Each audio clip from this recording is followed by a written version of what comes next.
बार फिर से दिया जाएगा अपने क्लोजिंग आर्ग्यूमेंट के लिए। और उसके बाद जो इस बहस के लिए सबसे ज़रूरी चीज़ है कि आप और हम और इंटरनेट पर देख रहे लाखों करोड़ों लोग, उनके सवाल जवाब होंगे। तो आप लोग जो यहाँ मौजूद हैं, आपके हम कुछ सवाल लेने की कोशिश करेंगे। 30 मिनट का वक्त हमने उसके लिए तय कर रखा है। इस तरह से ये 2 घंटे की बहस पूरी होगी।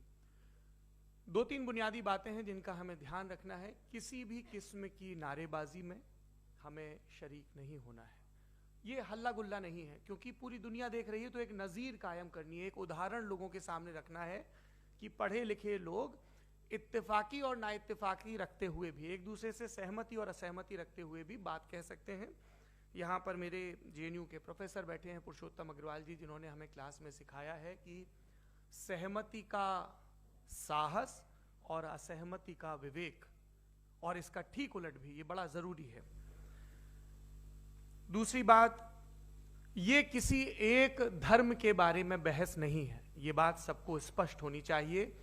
किसी धर्म को महान बताने या किसी धर्म को कमतर बताने की ये बहस नहीं है। तो यदि कोई इस उम्मीद से देख रहा है या यहां आया है, तो मैं आपको आश्वस्त करना चाहता हूं कि आपको नाउम्मीदी हाथ लगेगी।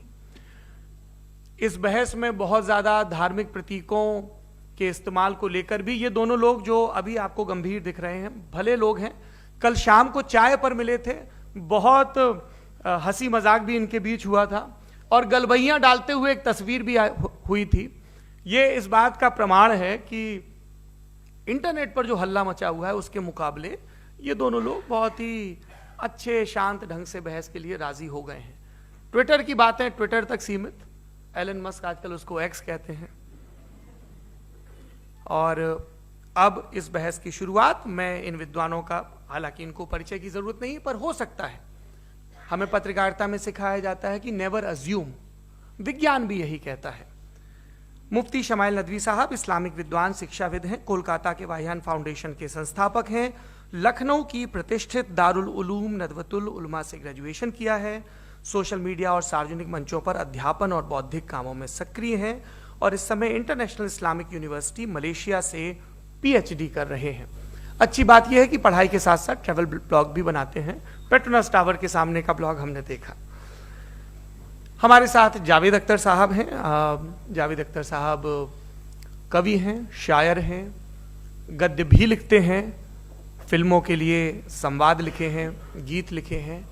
इससे इतर ये वैज्ञानिक सोच को लेकर या अपने डिक्लेयर्ड एथिज्म को लेकर भी मुखर रहते हैं और अपने तहीं रैशनैलिटी की बात करते हैं। देवियों और सज्जनों, डज गॉड एग्जिस्ट? इस सवाल का जवाब सब अपने अपने तहीं खोजने की कोशिश कर रहे हैं। कोई इसको गॉड डैम पार्टिकल की खोज बताता है, कोई गॉड पार्टिकल की खोज बताता है, कोई हिग्स बोसान की खोज बताता है, कोई ये सवाल जवाब तलाशने की कोशिश करता है कि मास एग्जिस्टेंस में आखिर आया कैसे, हुआ क्या था, सृष्टि के पहले, समय के पहले क्या था। और कोई ये कहता है कि ये सारी खोजें जिस मस्तिष्क में हो रही हैं प्रकृति के क्रम में, वो कैसे विकसित हुआ। मैं उम्मीद करता हूं कि हम आज इन बुनियादी सवालों के कुछ जवाब हासिल करने में कामयाब हूं। मैं सबसे पहले मंच पर आमंत्रित कर रहा हूं मुफ्ती शमाइल नदवी साहब को। आइए सर। जी,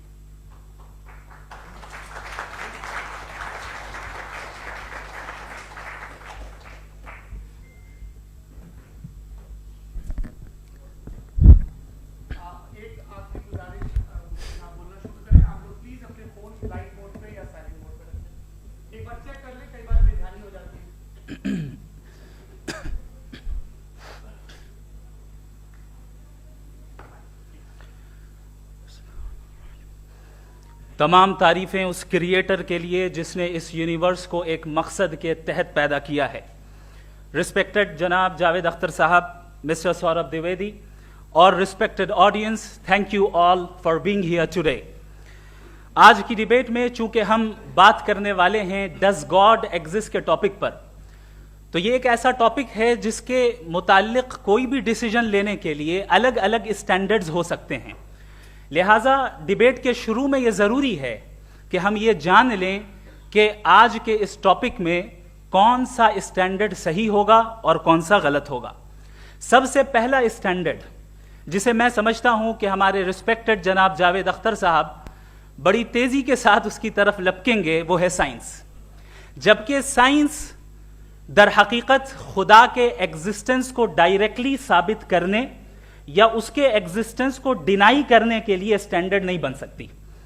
और उसकी वजह क्या है, ये मैं नहीं कह रहा, ये वो लोग कह रहे हैं जो साइंस के एक्सपर्ट्स हैं।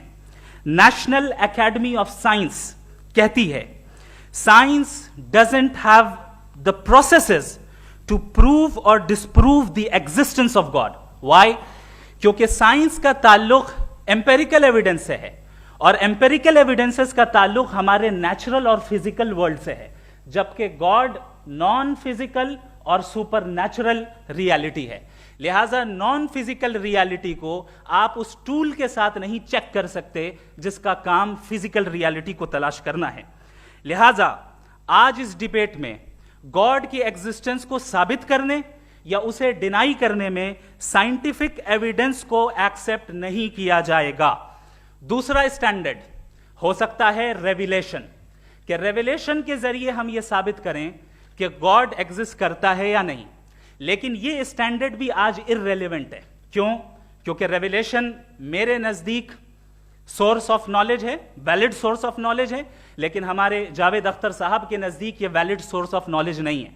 लिहाजा आज की डिबेट में मैं एक भी एविडेंस किसी भी मजहबी स्क्रिप्चर से नहीं दूंगा ताकि जावेद अख्तर साहब के लिए वो अनएक्सेप्टेबल ना हो। तीसरा जो मेयार हो सकता है वो है ऑब्जर्वेशन, कि भाई कोई कहे कि हमें खुदा दिखाओ, अगर है तो दिखाओ, या ये कि खुदा के एग्जिस्टेंस पर एम्पेरिकल एविडेंस दो, तो ये है दर हकीकत गलत टूल का इस्तेमाल करना। ये ऐसा ही है कि जावेद साहब मुझसे ये मुतालबा करें कि मुफ्ती साहब आप मेटल डिटेक्टर के जरिए प्लास्टिक डिटेक्ट करके दिखाएं। अब चूंकि प्लास्टिक डिटेक्ट नहीं हो पा रही है लिहाजा plastic does not exist. No, you are using the wrong tool. इस टूल से प्लास्टिक को डिटेक्ट नहीं किया जाता। लिहाजा मैं समझता हूं कि गॉड के एग्जिस्टेंस पर एम्पेरिकल एविडेंस का मुतालबा करना एक बचकाना मुतालबा है और हमारे रिस्पेक्टेड जनाब जावेद अख्तर साहब इस स्टेज से अब बहुत आगे निकल चुके हैं। अब बचता है एक ही स्टैंडर्ड, और वो स्टैंडर्ड है अक्ल, लॉजिक, रीजनिंग। और यही वो स्टैंडर्ड है जिसके तहत गॉड की एग्जिस्टेंस को साबित किया जाएगा या गॉड की एग्जिस्टेंस को डिनाई किया जाएगा। लेकिन चूंकि ये बहुत इंपॉर्टेंट और सेंसिटिव टॉपिक है, इसलिए लॉजिकल आर्ग्यूमेंट भी ऐसा होना चाहिए जो डेफिनेटिव हो, इनडेफिनेटिव ना हो, जो 2 और 2 4 की तरह बिल्कुल वाजे हो, जिसे लॉजिकली रिजेक्ट करना पॉसिबल नहीं हो। फॉर एग्जाम्पल हम कहें हमारे रिस्पेक्टेड मिस्टर सौरभ साहब, ये एक इंसान है और तमाम इंसान कॉन्शियस बीइंग है, लिहाजा नतीजा क्या निकला, हमारे सौरभ साहब भी कॉन्शियस बीइंग है। क्या ये इनडेफिनेट आर्ग्यूमेंट है या डेफिनेट आर्ग्यूमेंट है? ये डेफिनेट आर्ग्यूमेंट है। ये 2 और 2 की तरह वाजे है, इसमें किसी तरह जो है लॉजिकली इसको रिजेक्ट नहीं किया जा सकता। तो अगर आज हमारे जावेद अख्तर साहब ऐसी कोई अकली दलील और लॉजिकल एविडेंस दें खुदा के ना होने पर जो डेफिनेट भी हो, तो मैं ये ऐलान करता हूं कि यकीनन मैं उस एविडेंस को कबूल करूंगा और उस पर गौर करूंगा। लेकिन साथ में यह भी ऐलान कर देता हूं प्रेडिक्शन के तौर पर कि ऐसा कोई डेफिनेट आर्ग्यूमेंट कोई नहीं पेश कर सकता। दलील हम देंगे और डेफिनेटिव दलील देंगे, लॉजिकल दलील देंगे, ऐसी दलील देंगे जो एंटायर एथिस्टिक वर्ल्ड उसे रेफ्यूट नहीं कर सकती। चलें अब हम एक एग्जाम्पल सोचते हैं, एक सिनेरियो, सिंपल सिनेरियो, तमाम ऑडियंस से गुजारिश है, हम और आप एक आइसोलेटेड आइलैंड पर हैं, ऐसा आइलैंड जहां पे हमसे पहले कोई कभी नहीं गया। चलते चलते आपके सामने अचानक आपने देखा एक पिंक कलर की बॉल पड़ी हुई है। सबसे पहला सवाल आपके जहन में क्या आएगा कि ये बॉल यहां क्यों आई, कैसे आई, ये पिंक कलर की ही क्यों है, कोई और कलर भी हो सकता था, ये इसी शेप में क्यों है, कोई और शेप भी हो सकता था। नेचुरली आप इस तरफ पहुंचेंगे कि कोई ना कोई है जिसने इन स्पेसिफिक प्रॉपर्टीज के साथ इस बॉल को बनाया है और यहां पे रखा है। चूंकि आप जानते हैं कि ये जो बॉल है इसका एग्जिस्ट करना जरूरी नहीं है, ये एग्जिस्ट कर भी सकती थी, नहीं भी कर सकती थी, और एग्जिस्ट करना ही था तो किसी और फॉर्म में करती, किसी और कलर में करती। अब आप इस बॉल को एक्सपैंड करते चले जाएं, एक्सपैंड करते चले जाएं, एक्सपैंड करते चले जाएं, यहां तक कि ये बॉल यूनिवर्स के साइज की हो जाए। बताइए कि क्या साइज के बढ़ जाने से सवाल बदल जाएगा? हरगिज नहीं बदलेगा। अभी भी सवाल रहेगा, ये यूनिवर्स कहां से आया, इन स्पेसिफिक प्रॉपर्टीज के साथ कहां से आया, क्यों आया, किसने बनाया, यह सवाल उस वक्त भी वैलिड रहेगा। लेकिन यह सवाल अगर हम जनाब जावेद अख्तर साहब से करें तो चूंकि इनका वर्ल्ड व्यू एथिस्टिक है, और सिर्फ इनका नहीं, मतलब जितने भी एथिस्ट हैं और एथिस्टिक वर्ल्ड व्यू को रखने वाले से अगर आप ये सवाल करें कि ये यूनिवर्स कहां से आया, तो इनका जवाब या तो आर्ग्यूमेंट फ्रॉम इग्नोरेंस होगा या डॉगमेटिक होगा। या तो ये कहेंगे कि मुझे नहीं पता कि ये कहां से आया, लिहाजा गॉड डज नॉट एग्जिस्ट, ये आर्ग्यूमेंट फ्रॉम इग्नोरेंस है। या ये कहेंगे कि ये यूनिवर्स खुद ब खुद बन गया, इसका मतलब ये है कि उस बॉल को भी खुद ब खुद बन जाना चाहिए। लेकिन बॉल के ताल्लुक से ये एक्सप्लेनेशन एक्सेप्ट नहीं की जाएगी कि ये खुद ब खुद बन गई, लेकिन यूनिवर्स के ताल्लुक से कर दिया जाएगा। इसे हम दूसरे अल्फाज में डॉगमा भी कह सकते हैं। दूसरी चीज, हमारे जावेद अख्तर साहब जरूर गॉड ऑफ गैप्स की मिसाल भी जरूर देंगे, और मिसाल देंगे कि पहले जमाने में बिजलियां कड़कती थी तो लोगों ने किसी एक खुदा की तरफ, और बारिश होती थी तो दूसरे खुदा की तरफ मंसूब कर दिया, उनके पास दलील नहीं थी। यह हमारा वर्ल्ड व्यू है ही नहीं, यह हमारा वर्ल्ड व्यू है ही नहीं, क्योंकि नेचुरल फेनोमेना के प्रोसेस की इंटरप्रिटेशन को जान लेने से यह कहां से साबित हो गया कि गॉड एग्जिस्ट नहीं करता है। इस पर मैं इंशाअल्लाह अभी आगे बात करूंगा। आप हजरात ये भी देखेंगे, और मैं ये एक्सपेक्ट करता हूं कि हमारे रिस्पेक्टेड जनाब जावेद अख्तर साहब जरूर इमोशनल आर्ग्यूमेंट्स भी देंगे, जो कि एक लॉजिकल फेलेसी है जब बात आती है ट्रुथ को डिसाइड करने में। क्यों?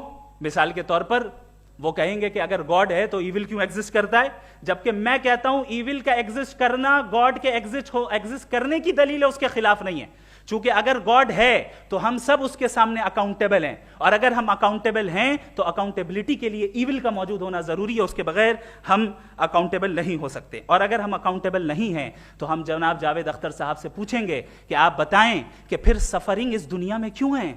अगर खुदा नहीं है तो सफरिंग क्यों है? और उन लोगों के जज्बे का क्या जिनके अंदर सफरिंग के बाद इंतकाम लेने का जज्बा पाया जाता है और वो इस दुनिया से ऐसे ही चले गए, क्या उनकी सारी तकलीफें बेकार चली जाएंगी? अब आ जाएं उसी एग्जाम्पल की तरफ कि बॉल, मुझसे अगर कोई पूछे इस बॉल को किसने बनाया और या इस एक्सपेंडेड बॉल को किसने बनाया, मैं कहूंगा कि चूंकि ये यूनिवर्स और इस यूनिवर्स की तमाम चीजें कॉन्टिंजेंट हैं। कॉन्टिंजेंट होने का मतलब ये होता है कि जो अपने एग्जिस्टेंस पे किसी के ऊपर डिपेंड करती हो, तो जाहिर है ये यूनिवर्स कॉन्टिंजेंट है। और अगर कोई चीज कॉन्टिंजेंट नहीं है तो मैं रिक्वेस्ट करूंगा कि मुझे दिखा दें कि कौन सी चीज यूनिवर्स में कॉन्टिंजेंट नहीं है, हम भी जरा गौर कर लें और हम भी देख लें। और जब कॉन्टिंजेंट चीजें मौजूद हैं तो फिलोसोफर्स की इस्तिलाह के मुताबिक, हम उस टर्मिनोलॉजी के मुताबिक हम उस जगह तक पहुंचते हैं और उस हस्ती तक पहुंचते हैं जिसे नेसेसरी बीइंग कहा जाता है, कि ये वो नेसेसरी बीइंग है जिसका मौजूद ना होना नामुमकिन हो। क्योंकि अगर ये मौजूद ना हो तो सारी चीजें एग्जिस्टेंस में आएंगी ही नहीं, और ये सारी कॉन्टिंजेंट चीजें उसी के ऊपर डिपेंड करती हैं। अब अगर आप ये सवाल करते हैं कि फिर उस हस्ती को किसने बनाया, फिर उसका कॉज क्या है, फिर उसका कॉज क्या है, फिर उसका कॉज क्या है, और एंडलेसली चले जाएं, इसे हम कहते हैं इन्फिनिट रिग्रेस ऑफ कॉजेस, जो कि लॉजिकल फेलेसी है। कॉन्सेप्चुअली इंफिनिटी पॉसिबल है। मिसाल के तौर पे न्यूमेरिकल्स 1 2 3 गिनते चले जाएं, इन्फिनिट नंबर्स हैं। मैं कॉन्सेप्चुअली बात नहीं कर रहा, प्रैक्टिकली रियलिटी में साबित करके दिखाएं कि infinite regress of causes possible हैं या नहीं। अगर पॉसिबल हैं तो हम मान लेंगे, मिसाल दे दें, और पॉसिबल नहीं है तो एक ही ऑप्शन बचता है जिसे हम कहते हैं नेसेसरी बीइंग। ऐसी नेसेसरी बीइंग जो इंडिपेंडेंट है, क्योंकि अगर वो डिपेंडेंट हुई तो वो नेसेसरी नहीं रहेगी। ऐसी इंडिपेंडेंट बीइंग जो इटर्नल है, अगर वो इटर्नल नहीं होगी, उसकी बिगिनिंग होगी तो वो खुद कॉन्टिंजेंट है।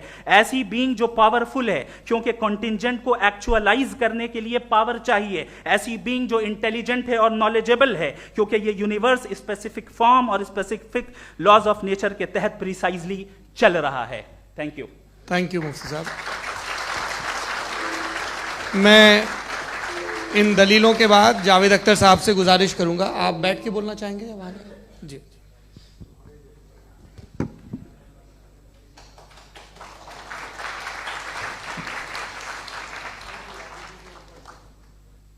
पहले तो मैं मुफ्ती साहब को एक अच्छी खबर देना चाहूँगा कि मेरी नॉलेज साइंस के बारे में बड़ी मामूली है, तो आप फिक्र ना करें उसकी, लेकिन कुछ कॉमन सेंस है मुझ में। देखिए, ये खुदा का तस्वुर कोई नया तस्वुर नहीं है, ये सदियों से रहा है।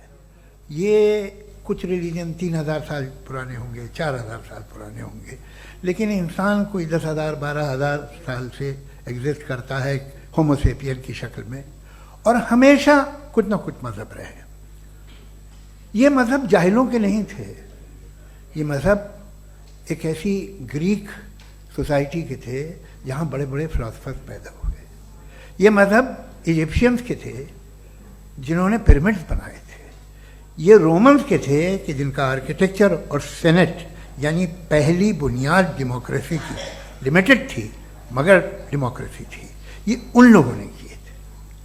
तो इनका जो जुपिटर था, रा था, ज़्यूस था, उन्हें उस पर इतना ही एतमाद था जितना आज किसी मजहबी आदमी को अपने खुदा पे होगा। क्रिश्चियनिटी आने से पहले यूरोप में एक मज़हब था जर्मेनिक रिलीजन। उसका एक खुदा था, उसकी एक बीवी थी, उसके 2 बेटे थे, एक बेटी थी। फिर जर्मनी में जब यूरोप में क्रिश्चियनिटी आई तो वो खुदा, उसकी बीवी और पूरे ख़ानदान चला गया। तो हमने, अगर हम हिस्ट्री देखें तो खुदा जो हैं वो ज़्यादातर फ़नी हैं, वो हमेशा रहे नहीं। और वो जो लोग इन्हें मानते थे उनको आप कहें वो तो जाहिल थे, उन्हें तो कुछ पता ही नहीं था, ऐसा नहीं है। वो अपने वक्त में बड़े काबिल लोग थे और अपने वक्त में उन्होंने बड़े बड़े काम किए हैं, फिलोसफर्स थे, साइंटिस्ट थे, लेकिन उनका मज़हब कहाँ गया, उनके खुदा कहाँ गए? आज जो खुदा हैं दुनिया में लोग उन्हें मानते हैं। आपको क्या मालूम कि कितने बरसों के बाद क्या होने वाला है? हम यूरोप में देखते हैं तो चर्च खाली हैं। तो वक्त के साथ चीज़ें बदलती हैं। जहाँ तक इसका ताल्लुक़ है मज़हबों का, हर मज़हब आपसे एक चीज़ मांगता है, फेथ। ये फेथ क्या चीज़ होती है? What is the difference between faith and belief? ये तो बहुत ही अहमक़ाना बात होगी कि कोई आदमी कहे साहब अगर खुदा है तो मुझे दिखाइए। ये तो जाहिलाना बात हुई। मैंने तो नॉर्थ पोल नहीं देखा है, मगर मैं मानता हूँ कि नॉर्थ पोल है। मैं क्यों मानता हूँ? इसलिए कि अगर ये दुनिया राउंड है तो उसका कोई टॉप होगा। कुछ लोग हैं जो वहाँ गए भी हैं, कॉमन सेंस कहता है कि ऐसा होगा, सबूत है, गवाह है, रीज़न है। तो ये मेरा फेथ नहीं है। तो फेथ में और बिलीफ में डिफरेंस क्या है? जो मजहब मांगता है आपसे, हर मजहब फेथ मांगता है। फेथ का मतलब ये है कि ना कोई गवाह हो, ना कोई सबूत हो, ना कोई रैशनल हो, ना कोई लॉजिक हो, ना कोई प्रूफ हो, मगर तुम एक बात को मानो। ये है फेथ। वरना बिलीफ होता। अगर इसमें कुछ भी सबूत होते, गवाह होते, तो फिर इसे आप बिलीफ कहते। जैसे मेरा बिलीफ है कि नॉर्थ पोल है, मेरा फेथ थोड़ी है। फेथ इन तमाम शर्तों को रद्द करता है। तो फिर स्टुपिडिटी क्या है? अगर मैं एक बात ऐसी मानूं जिसकी ना कोई लॉजिक है, ना कोई रैशनल है, ना कोई प्रूफ है, ना कोई गवाह है, ना कोई सबूत है, और मैं उसे मानूं, तो ये स्टुपिडिटी हुई। इसे ही भाई कल को मैं यकीन कर लूं कि एलॉन मस्क जो है मेरा भाई है, तो मुझे इंतहाई खुशी होगी, सुकून भी बहुत मिलेगा मुझे। लेकिन और कहे भाई क्यों मानते हो, क्या सबूत है? भाई वो तो अमेरिकन है और तुम तो इंडियन हो, वो तो नस्ल अलग है, तुम्हें कभी मिले भी नहीं। साहब देखिए, मेरा फेथ है, इस पर बात न किया। फेथ का मतलब ही यह है कि आप प्रूव नहीं कर सकते। अगर आप प्रूव कर सकते हो तो फेथ की जरूरत ही नहीं, फिर तो आप बात करेंगे, आप कितनी बहस कर लीजिए। अल्टीमेटली दुनिया का हर मजहब फेथ पे टिका है, और फेथ का मतलब है एक ऐसा यकीन जिसका कोई सबूत, कोई गवाह, कोई रैशनल नहीं। अब आप ये कहें, क्या आप ये क्यों कह रहे हैं कि साहब ये कायनात किसने बनाई? कमाल ये है कि आपने बताया कि एक आइलैंड पे गए और एक बॉल देखी। आपने ये नहीं कहा कि आइलैंड किसने बनाया, आपको सिर्फ बॉल पे हैरत हुई। हमने आइलैंड पे हमने हैरत नहीं की, होते हैं आइलैंड। इसी तरह ये आइलैंड है, सितारे, ये गैलेक्सीज, ये सब आइलैंड हैं, खला में। हम उन्हें टेकन फॉर ग्रांटेड लेते हैं, हम पूछते नहीं किसने बनाए। आपने जजीरे के बारे में भी नहीं पूछा है। मेरी पैदाइश कैसे हुई? क्या मैं प्लान्ड पैदा हुआ था? I was plan to be born, या एक लकी स्पर्म था जो किसी एग से चिपक गया? मेरी पैदाइश रैंडम। और इंसाफ जिसे आप कहते हैं, इंसाफ का तो नेचर से कोई वास्ता ही नहीं है। जो आप कहते हैं कि एक दिन इंसाफ मिलेगा, इंसाफ is a human concept, nature में कोई इंसाफ नहीं। अगर शेर हिरन को खा जाता है तो उसे कोई सजा नहीं मिलती। अगर एक आंधी आती है और हरे भरे पेड़ों को उखाड़ के फेंक देती है तो आंधियों की जेल नहीं होती है। नेचर में इंसाफ नहीं, इसलिए मुझे नेचर को इंसाफ की जरूरत भी नहीं। नेचर तमाम एक है। अब हम कहें कि साहब ये देखिए जो मैंने खाना खाया था ये मेरी आंख तो नहीं यूं कर दिया उसे तो इसे सजा मिलनी नहीं, वो सिस्टम है, ऐसे ही चल रहा है। नेचर बगैर इंसाफ के है। इंसाफ इज अ ह्यूमन कॉन्सेप्ट। तो जो आपसे कहता है कि मैं तुम्हें इंसाफ दूंगा वो इंसानी जहन की पैदावार है। ये नेचुरल है ही नहीं, ये आसमानी है ही नहीं। नेचर का तस्वुर, इंसाफ का तस्वुर।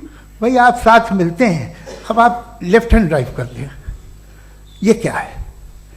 तमाम सच, तमाम नेकी, तमाम शराफत लेफ्ट हैंड ड्राइव है। वरना क्या होगा, या तो आप क्रॉस कर देंगे, आपका एक्सीडेंट हो जाएगा, या आप किसी को मार देंगे, या ट्रैफिक जैम हो जाएगा। झूठ, बेईमानी, रिश्वतखोरी, ये तमाम जो है driving on the wrong side है। इसके ऊपर कुछ नहीं। ये तो हमने बनाया, जैसे हमने लेफ्ट हैंड ड्राइव बनाई है।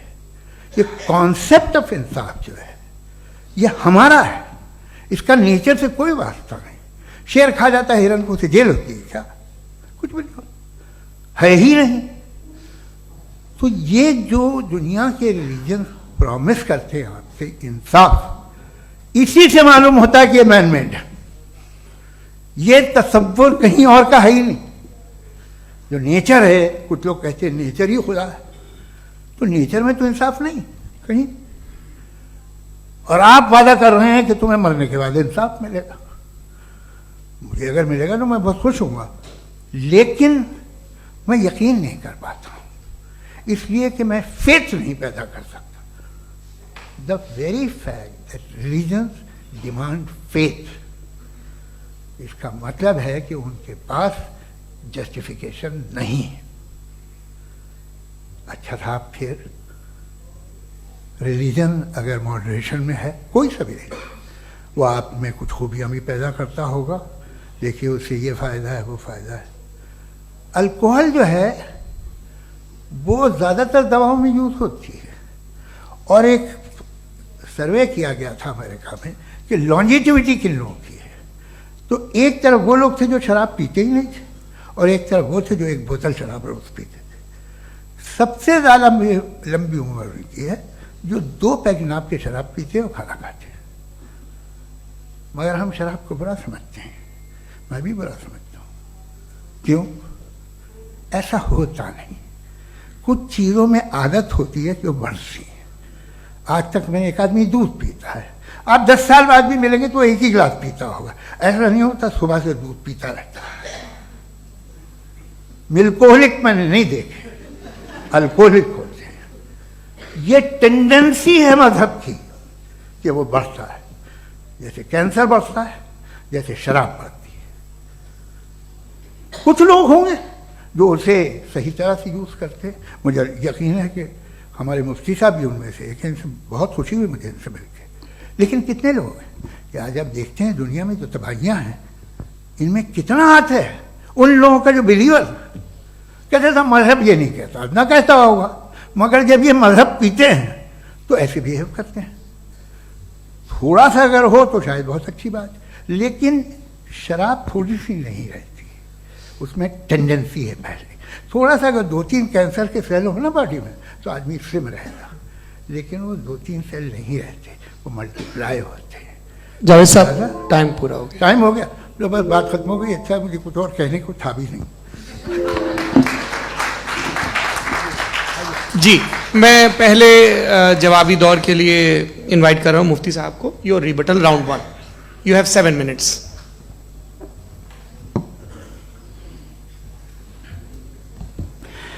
Thank you very much Javed साहब, आपकी बात को सुनकर बड़े महजूज हुए हम लोग। महजूज, do you understand? We enjoyed. Okay, अब थोड़ा सा लॉजिकली उसको हम लोग देखते हैं। दरअसल हम लोगों ने कल गुजारिश की थी मुफ्ती साहब से भी, जावेद साहब से भी, कि हिंदुस्तानी जबान आम फहम सबको समझ में आ जाए और जहां कहीं आप मुश्किल शब्द इस्तेमाल करें वहां बताते भी चलें। Thank you. तो सबसे पहले हमारे रिस्पेक्टेड जावेद साहब ने हवाला दिया कि खुदा फानी है। कितने मजहब आगे चले गए, किसी ने जुपिटर को खुदा माना, किसी ने किसी को माना। मैं कहता हूं जिसने कॉन्टिंजेंट चीज को खुदा माना, गलत माना, वो खुदा ही नहीं, वो खुदा ही नहीं है। हम तो नेसेसरी बीइंग को साबित करने बैठे हैं, वो नेसेसरी कॉज जो इटरनल है, जो अबदी भी है और अजली भी है। हम किसी और को साबित करने नहीं बैठे। दूसरी चीज उन्होंने कहा कि फेथ एंड बिलीफ, ये एक ऐसी डेफिनेशन है फेथ की जो इन्होंने पहली मर्तबा पेश की है, या माफ कीजिएगा इन्होंने पहली मर्तबा पेश नहीं की है, रिचर्ड डॉकिंस ने पहली मर्तबा पेश की है। मुझे मालूम है ये सोर्स कहां से है। एपिस्टेमोलॉजिकली फेथ और बिलीफ का फर्क आप इस तरह नहीं कर सकते सर। फेथ सही भी होता है, गलत भी होता है। बिलीफ सही भी होता है, गलत भी होता है। जो लॉजिक, रीजन और एविडेंस से बैक्ड होगा वो फेथ सही होगा। और आप जिस फेथ की बात कर रहे हैं कि इलॉजिकल है और उसके पीछे नहीं है, तो we are on the same page. हम नहीं मानते उस फेथ को, जो फेथ ऐसा हो जिसके पीछे कोई लॉजिक ना हो, एविडेंस ना हो, हम नहीं मानते। हम तो उस फेथ के कायल हैं जिसके पीछे लॉजिक हो और एविडेंस हो। तो बिलीफ सही भी होता है, गलत भी होता है, फेथ भी सही होता है और गलत भी होता है। तो आज फेथ और बिलीफ के डिफरेंस पे बात नहीं हो रही है। आज आप चाहे फेथ एक्सेप्ट कर लें या बिलीफ एक्सेप्ट कर लें, आज ये बात होगी कि ट्रूथ क्या है। चाहे ट्रू बिलीफ सही है या ट्रू फेथ सही है, और फॉल्स फेथ क्या है और फॉल्स बिलीफ क्या है, बात इस पे हो रही। दूसरी चीज इन्होंने पूछा, स्टुपिडिटी फिर क्या है? अगर फेथ रिलीजन स्टुपिडिटी नहीं है तो और क्या है? चूंकि फेथ का मुतालबा करते हैं तो स्टुपिडिटी क्या है? मैं कहता हूं स्टुपिडिटी एथिज्म है। उसकी वजह यह है कि आप एक सड़क पे जा रहे हो और आप किसी गार्डन में जाएं और देखें वहां लिखा है फूलों के साथ I love Javed Akhtar, and I really do, I love you sir. सो जब आप वहां पर पहुंचे तो वहां पहुंचकर अब ये बताएं, क्या आप ये कहेंगे वाह व्हाट अ नेचुरल सिलेक्शन? ये क्या नेचुरल सिलेक्शन है? नहीं, ये प्रिसाइजली डिजाइंड है, इसके पीछे डिजाइनर है। लिहाजा अगर कोई एक ऐसी कॉमन सेंस की बात को कबूल नहीं कर रहा है कि यूनिवर्स जो इतने प्रिसाइजली काम कर रहा है, हम कह दें कि खुद ब खुद बन गई, मैं समझता हूं इससे बड़ी स्टुपिडिटी और कुछ नहीं है। ये इरैशनल चीज है। फिर हमारे सर ने कहा कि आपने बॉल पे फोकस किया, आइलैंड पे फोकस नहीं किया। अरे आइलैंड को किसने बनाया यही समझाने के लिए तो बॉल की मिसाल दे रहा हूं। और बॉल भी कॉन्टिंजेंट है, आइलैंड भी कॉन्टिंजेंट है, दोनों नेसेसरी बीइंग का मुतालबा करते हैं। आगे इन्होंने कहा कि नेचर में कोई इंसाफ नहीं है। हम डिसाइड करते हैं कि मोरालिटी क्या होती है, इंसाफ क्या होता है। हम डिसाइड करते हैं, जैसे ड्राइविंग सीट में ट्रैफिक वाला, ये तो किसी खुदा ने नहीं कहा, ये है, इसे कहते हैं फॉल्स इक्विवेलेंस। ये एक लॉजिकल फेलेसी है। आपने जो है मिसाल दी ड्राइविंग की और ट्रैफिक की, ये सब्जेक्टिव मोरालिटी है। आप सब्जेक्टिव मोरालिटी को मिसाल बनाकर ऑब्जेक्टिव मोरालिटी के ऊपर नहीं थोप सकते। इंसाफ की ऑब्जेक्टिव मोरालिटी। अगर आप ये कहते हैं कि नेचर में इंसाफ नहीं है, तो इंसाफ का न होना ये नेचुरल हुआ, तो फिर नेचर को नेचर रहने दे। क्यों हम इतना स्ट्राइव कर रहे हैं दुनिया में इंसाफ लाने के लिए? ये तो इलॉजिकल बात है, इरैशनल बात है। इसलिए बहुत सी चीजें ऐसी हैं जो ऑब्जेक्टिवली जो है इविल या गुड हैं, और बहुत सी चीजें ऐसी हैं जो सब्जेक्टिवली हैं। सब्जेक्टिवली जो मोरल होता है या इमोरल होता है, उसको हम सोशल कंसेंसस से या पर्सनल प्रेफरेंस से डिसाइड करते हैं। लेकिन जो ऑब्जेक्टिव मोरालिटी है, जिसमें इंसाफ आया, जो इन्होंने बार बार रिपीट किया, ये ऑब्जेक्टिव है, सब्जेक्टिव नहीं है। अगर आप कहते हैं ये सब्जेक्टिव है, तो मेरा सवाल आपसे ये है, क्या सोशल कंसेंसस के जरिए अगर जुल्म को सही करार दे दिया जाएगा तो आप जुल्म को जस्टिफाई करेंगे? दूसरी चीज इन्होंने यह कहा कि 2 पैक शराब पी लें तो वो उतने पे नहीं रहता, बढ़ जाता है। यही मामला मजहब के साथ है। 2 पैक आप पी लें, बढ़ेगा। तो ये एक ऐसी मिसाल है, इसको कहीं भी फिट कर लें कि आप एथिज्म पे जब फिट करें, जब आप 2 पैक एथिज्म का लेंगे ना, तो वो बढ़ बढ़ के नॉर्थ कोरिया बनेगा। Thank you.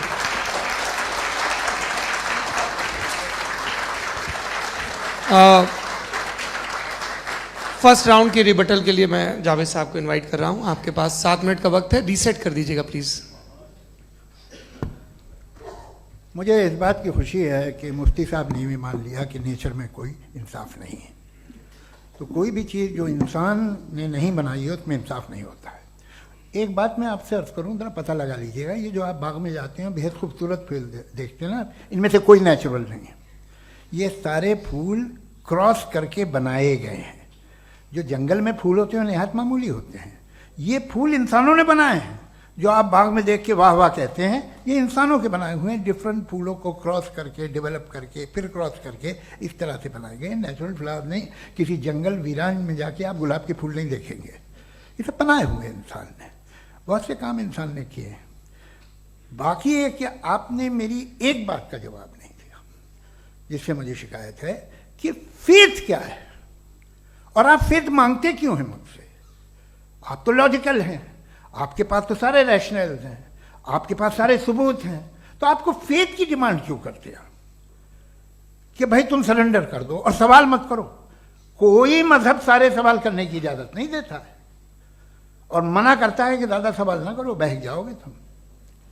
आप क्यों रोकते हैं? हकीकत यह है कि इंसानी तारीख क्या है। इंसानी तारीख ये है कि दुनिया में 2 तरह के लोग हुए हैं। एक वो जिन्होंने अपनी लाइल्मी की परस्तिश की है, दूसरे वो जिन्होंने अपनी इग्नोरेंस या लाइल्मी से झगड़ा किया है और मालूम किया है कि क्या है। ये जो आप कह रहे हैं, आज आप हैरान हैं कि भाई ये यूनिवर्स कैसे बनी। लोग हैरान थे कि सूरज डूबता है तो इधर से कैसे निकलता। और आप एक कदम जाके हमेशा का मानने को तैयार है, एक कदम पीछे ही मान जाइए। भाई आप इसके बाद जाते हो, कहते सवाल ना करना कि ये कहाँ से आया, ये पावर तो हमेशा से हमेशा रहेगी। तो आप यूनिवर्स के बारे में मानने में क्या तकलीफ है? एक कदम पहले रुक जाइए। ये हमेशा से थी या नहीं थी, हमें मालूम नहीं है। और ये कहना कि हमें मालूम नहीं है, कमाल ये है कि दुनिया के सारे मजहब सब जानते हैं ये दुनिया कैसे बनी थी, कैसे मिटेगी, मरने के बाद क्या होगा, इनको सब इल्म है। इनको किसी को डायनासोर होते थे पहले ये नहीं पता था, किसी को नहीं पता। किसी भी दुनिया की मजहबी किताब में डायनासोर का जिक्र नहीं है। लेकिन बाकी सब बातें, how to make universe in 4 easy lessons and बाकी सब पता है। जिसको सब पता है वो गड़बड़ है। हम में ये इंकिसार, ये ह्यूमिलिटी होनी चाहिए कि हम ये कहें कि हमें ये बहुत सारी बातें नहीं मालूम, लेकिन हम उनकी परस्तिश ना करें, अपनी लाइल्मी को की परस्तिश ना करें, हम उसे पता लगाने की कोशिश करें। जिस दुनिया में आप बैठे हैं सर, ये हॉल जो है, ये इलेक्ट्रिसिटी जो है, ये माइक जो है, जिस हवाई जहाज से आप आए थे, वो जिस कार से आप यहाँ आए हैं, ये सब उन लोगों की बनाई हुई है जिन्होंने सवाल किए थे। ये दुनिया जिसमें आप आज आराम से हैं, ये उन लोगों की बनाई है कि जिन्होंने सवाल किए थे। और हर स्टेज पे इन सवालों को मकरूह कहा गया था, गलत कहा गया था। आप जरा तारीख पढ़िए, एक बड़ी दिलचस्प किताब है बर्ट्रैंड रसेल की, जिसमें उसने रिलीजन एंड साइंस कि कब से रिलीजन जो है साइंस के अगेंस्ट है। और हद तो यह है कि भाप के इंजन के खिलाफ थे, स्टीम इंजन के भी खिलाफ थे, और फतवे हुए उन पे, वेटिकन ने दिए। तो ये हमेशा, अभी जैसे ही ये राइट विंगर आते हैं अमेरिका में पावर में, तो वो जो अपना ये क्या बोलते हैं उसे, सीड क्या बोलते हैं, सीड क्या जो, हाँ नहीं सीड जो होते हैं जिस पे जी, नहीं भाई, वो जो ह्यूमन बॉडी के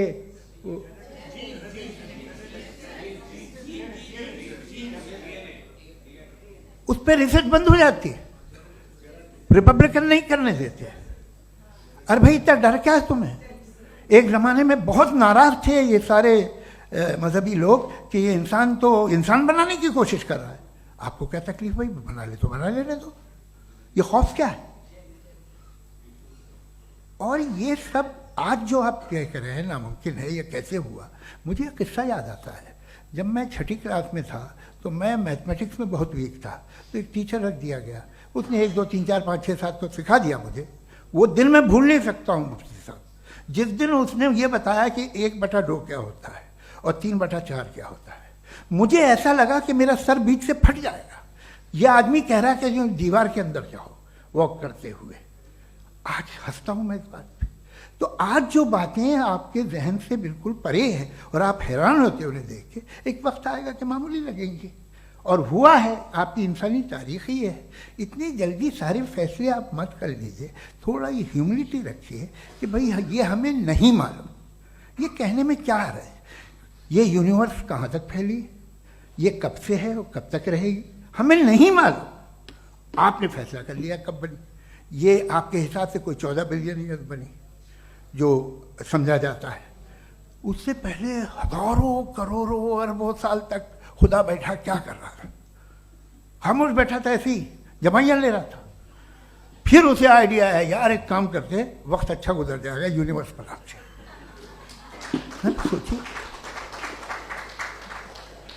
वो तो हमेशा से है ना, मगर यूनिवर्स हमेशा से नहीं है, ये तो बनाई गई है।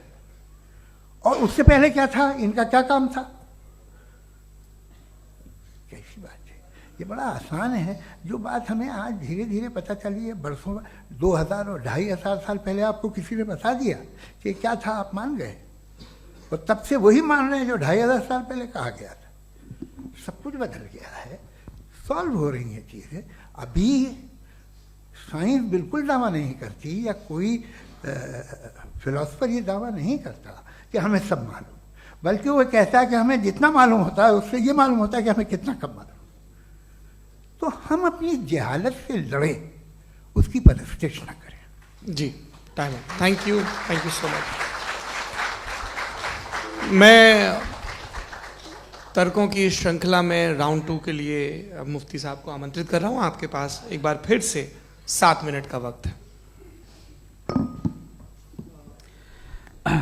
शुक्रिया। जनाब जावेद अख्तर साहब कई मर्तबा दोहरा रहे हैं कि फेथ का मतलब बताइए, फेथ का मतलब बताइए। मैंने बता दिया, फेथ सही भी होता है, गलत भी होता है। और आज हम फेथ पे बात नहीं कर रहे, हम ट्रुथ और डज गॉड एग्जिस्ट पे बात कर रहे हैं। क्या डज गॉड एग्जिस्ट, ये ट्रुथ यानी गॉड है या नहीं है, इसमें से दोनों ट्रुथ क्या है। अब आप उसे फेथ कह लें, बिलीफ कह लें, नॉट माई बिजनेस। उसके बाद आपने कहा कि भाई सवाल करने से मजहब रोकता है। मैं कहता हूं जो रोकता है वो रोकता होगा, मैं नहीं रोकता, बल्कि सवाल करें, सवाल करना चाहिए। सवाल कर करके तो हम आगे बढ़ते हैं, तरक्की करते हैं, और इसीलिए मैं आज यहां पे आया हूं। लेकिन सवाल सिर्फ खुदा से नहीं होगा, आपसे भी होगा। सवाल एथिज्म से भी होगा, सवाल सिर्फ मजहब से नहीं होगा, सबसे होगा। और आज मैं सवाल करूंगा और उम्मीद है कि आप जवाब देंगे। अभी तक आपने वैसे कॉन्टिंजेंसी आर्ग्यूमेंट का कोई जवाब नहीं दिया। चलें, आपने कहा यूनिवर्स के बारे में इटर्नल क्यों नहीं बोल देते। ये चूंकि लॉजिकली पॉसिबल ही नहीं है कि यूनिवर्स इटर्नल हो। यूनिवर्स एक कॉन्टिंजेंट चीज है जो टाइम एंड स्पेस के पाबंद है, टाइम एंड स्पेस से बाउंड है।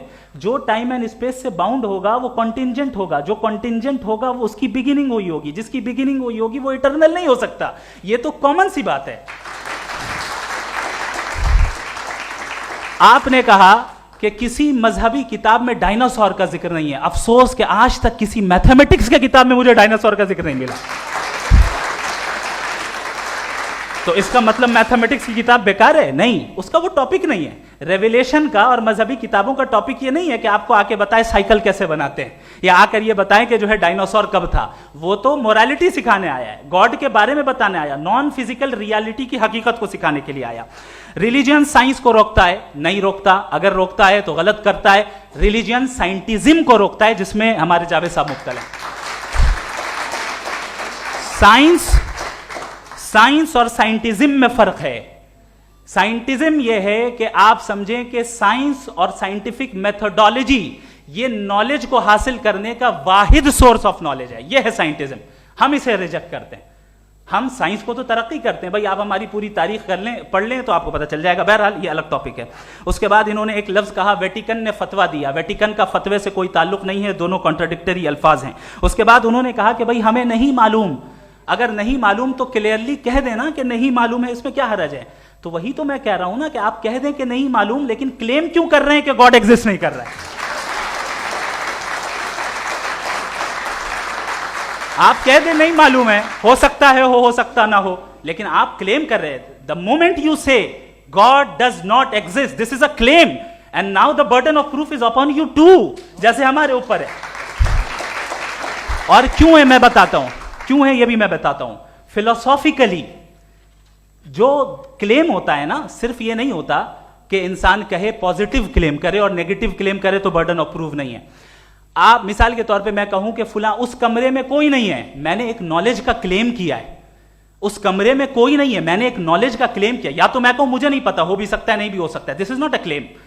लेकिन जब मैं कह रहा हूं कि वहां कोई नहीं है या मैं कह रहा हूं वहां कोई है, दोनों क्लेम है और दोनों के ऊपर बर्डन ऑफ प्रूफ है। हमारे ऊपर भी बर्डन ऑफ प्रूफ है, मैंने कंटिजेंसी आर्ग्यूमेंट दिया, इसे तोड़कर दिखाइए। आखिरी चीज, इन्होंने कहा कि खुदा दुनिया बनाने से पहले 150 साल पहले या करोड़ों साल पहले क्या कर रहा था। अरे हजरत, चलें बहरहाल मैं जवाब दे देता हूं, आप हमारे रिस्पेक्टेड पर्सनालिटी हैं, अगर आप नहीं होते तो मैं ऐसे एंटरटेन ही नहीं करता। टाइम, ये 100 साल पहले या 100 साल बाद, पहले बाद में अभी, ये वो अल्फाज हैं जिनका ताल्लुक टाइम से है।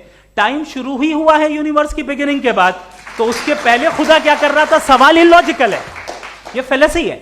यानी आप ये कह रहे हैं कि यूनिवर्स के बनने से पहले खुदा क्या कर रहा था, टाइम के बनने से पहले, पहले का ताल्लुक टाइम से, टाइम उस वक्त था ही नहीं, तो ये सवाल ही इनवैलिड है खुदा के ताल्लुक से। दूसरी चीज, आर्ग्यूमेंट ऑफ कंटिजेंसी जो मैंने आपके सामने पेश की है, आपने बार बार ये प्रूफ किया और ये कह रहे हैं कि गॉड ऑफ गैप्स। देखिए पहले नहीं मालूम था, साइंस ने कर दिया। सिंपल की मिसाल से मैं समझा देता हूं। जिस गैप्स की आप बात कर रहे हैं ना, साइंस उन गैप्स को जिन चीज के जरिए भी प्रूव करेगा वो कॉन्टिजेंट ही होगा, अब चाहे वो फोर्स हो, मैटर हो या एनर्जी हो। लिहाजा सवाल हमारा उस वक्त भी वैलिड होगा जब तक कि आप नेसेसरी बीइंग पे ना आ जाएं, और इन्फिनिट रिगरेस पॉसिबल नहीं है of causes in practical world, तो जाहिर है कहीं रुकना पड़ेगा, जहां रुकेंगे वही खुदा है। दूसरी चीज, आपने ये कहा, क्या कह रहा था मैं, किस पॉइंट को? What? Oh no, after that. Just now. हाँ, जहां रुकेंगे वही खुदा है। बहरहाल, तो टाइम का जिक्र हो गया, गॉड ऑफ गैप, सॉरी, या इसकी एक मिसाल आप ले लें। एक कार है, एक साहब ने देखा कि भाई कार जो है उसके व्हील्स कितने अच्छे लगे हुए हैं, सही जगह पे, स्टीयरिंग जो है कितने अच्छे जगह पे लगी हुई है, और सीट्स कितने वेल डिजाइंड है, कितनी प्रिसाइजली ये कार काम कर रही है, तो जरूर कोई ना कोई इसे क्रिएट किया है, किसी ने क्रिएट किया है। अब जावेद साहब आए और कहे अरे जनाब बोनेट खोलिए, इसमें इंजन है, इंजन इस कार को चला रहा है, hence prove no one has created the car. This is illogical, this is irrational. आपने इंजन के जरिए उस गैप को तो साबित किया, लेकिन क्या उससे कार की जो क्रिएशन है और उसका जो क्रिएटर है ये इम्पॉसिबल हो जाए, ऐसा पॉसिबल है? उसका सवाल खत्म हो जाए, ऐसा पॉसिबल है? नहीं। आपने गैप्स को फिल करके, कॉन्टिंजेंट चीजों से गैप्स को फिल करके हमारे ऑब्जर्वेशन को और ब्रॉड कर दिया। अब हमें और पता चल गया कि ये जो कार है इसका सिस्टम कितना ज्यादा कॉम्प्लेक्स है। पहले कम समझते थे, अब कॉम्प्लेक्सिटी और ज्यादा वाजे हो गई। अब हमें समझ में आ रहा है कि हमारी सर्टेनिटी और बढ़ गई कि जरूर इस कार को किसी ना किसी ने बनाया। यही मामला यूनिवर्स का है। साइंस हमेशा फिजिकल वर्ल्ड की चीजों को ही फिल करती जाएगी और फिजिकल चीजों से ही करती जाएगी, चूंकि एम्पेरिकल एविडेंस का ताल्लुक फिजिकल वर्ल्ड से है। आप साइंस के जरिए मेटाफिजिकल रियलिटी को कभी साबित नहीं कर सकते। ये रॉन्ग टूल का इस्तेमाल करना है। ये वही काम है कि आप मेटल डिटेक्टर से प्लास्टिक डिटेक्टर करने चलें, जो कि जाहिर है सही नहीं है। Thank you.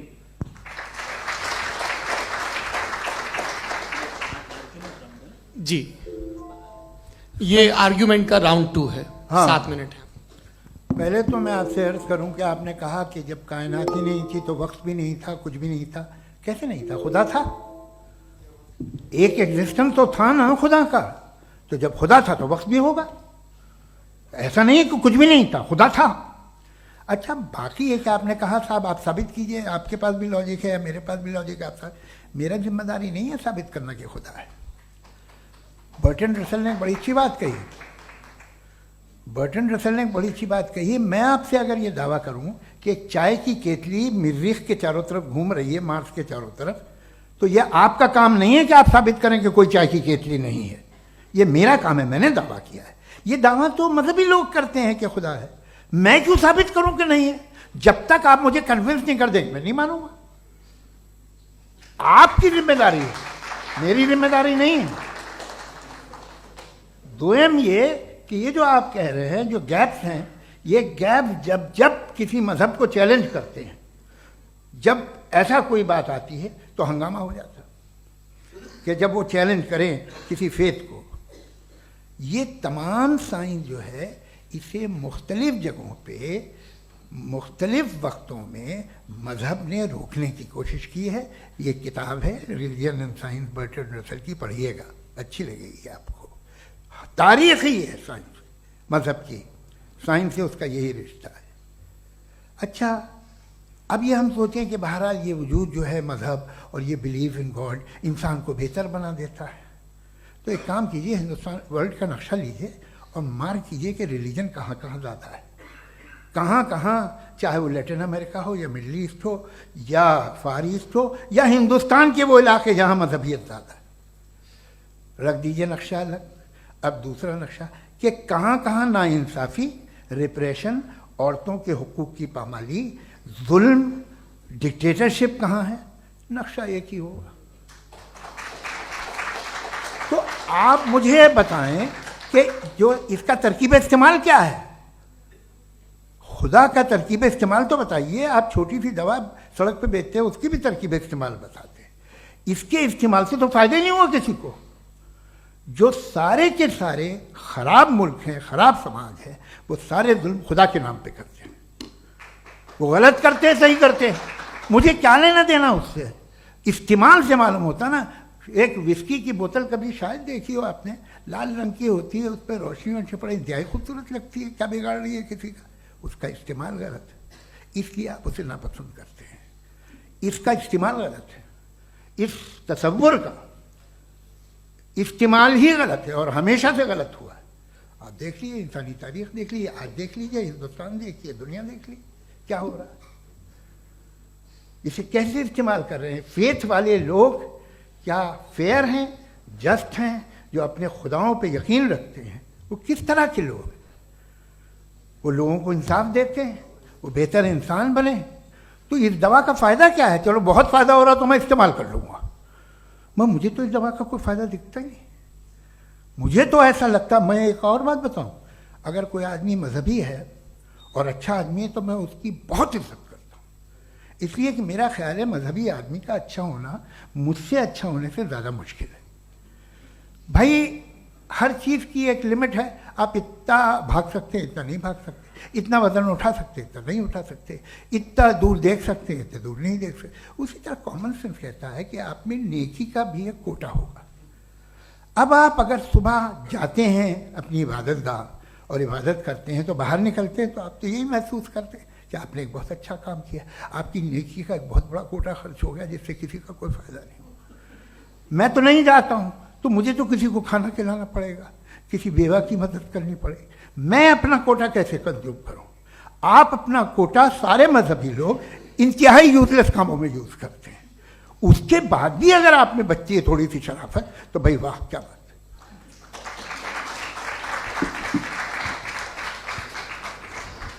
एक तो मुझे ये बात बहुत अच्छी लग रही है कि दोनों ही विद्वान समय को मानते हैं और बहुत समय से अपनी दलीलें और बाज दफा समय से पहले अपनी तकरीरें पूरी करके अपनी अपनी कुर्सी पर बैठ रहे हैं।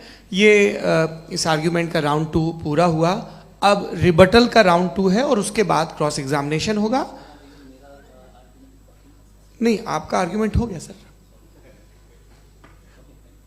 हमारे यहाँ स्कूल के सिलेबस में पंच परमेश्वर कहानी पढ़ाई जाती है, प्रेमचंद जी की लिखी हुई। आप निश्चिंत रहिए, आपके कोई राउंड में मिस नहीं होने दूंगा। रिबटल का राउंड 2, मुफ्ती शमाइल नदवी साहब।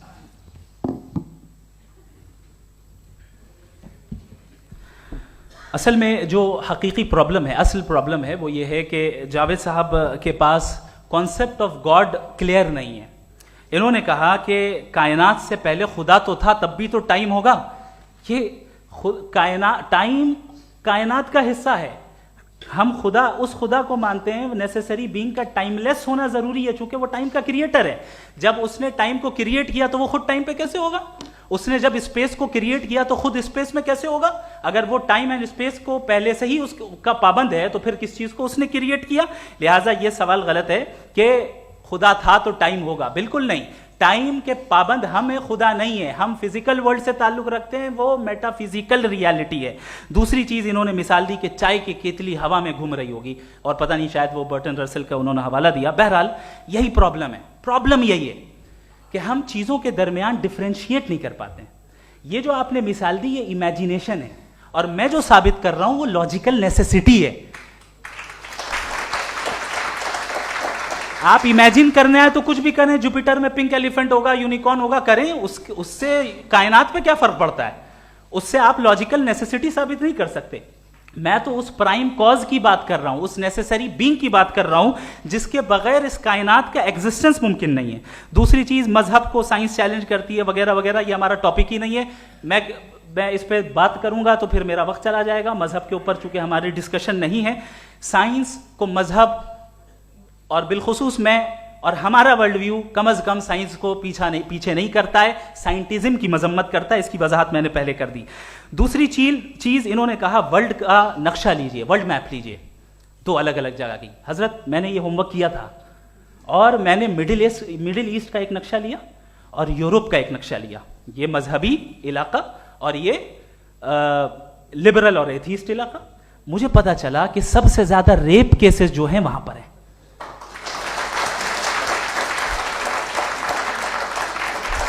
मुझे ये पता चला यूएन की रिपोर्ट के मुताबिक, मैं ये अपने घर से नहीं लेके आ रहा, कि जो वर्किंग वुमेन है यूरोपियन कंट्रीज में, उसमें 81% वुमेन सेक्सुअल हैरेसमेंट का वर्क में शुमार हो रही है। ये मिडिल ईस्ट में नहीं हो रहा है, वो मजहबी लोग हैं इसलिए नहीं हो रहा है। दूसरी चीज, आपने ये कहा कि मजहबी आदमी का अच्छा होना हमारे अच्छे होने से बहुत मुश्किल है, बहुत मुश्किल है। तो इसका मतलब यह है कि गॉड के अलावा आपके पास अच्छे और बुरे का कोई स्टैंडर्ड है। मैं चाहूंगा कि कन्वर्सेशनल स्टाइल वाली डिस्कशन और सेगमेंट पे इसी पे बात कर लेते हैं। Thank you very much.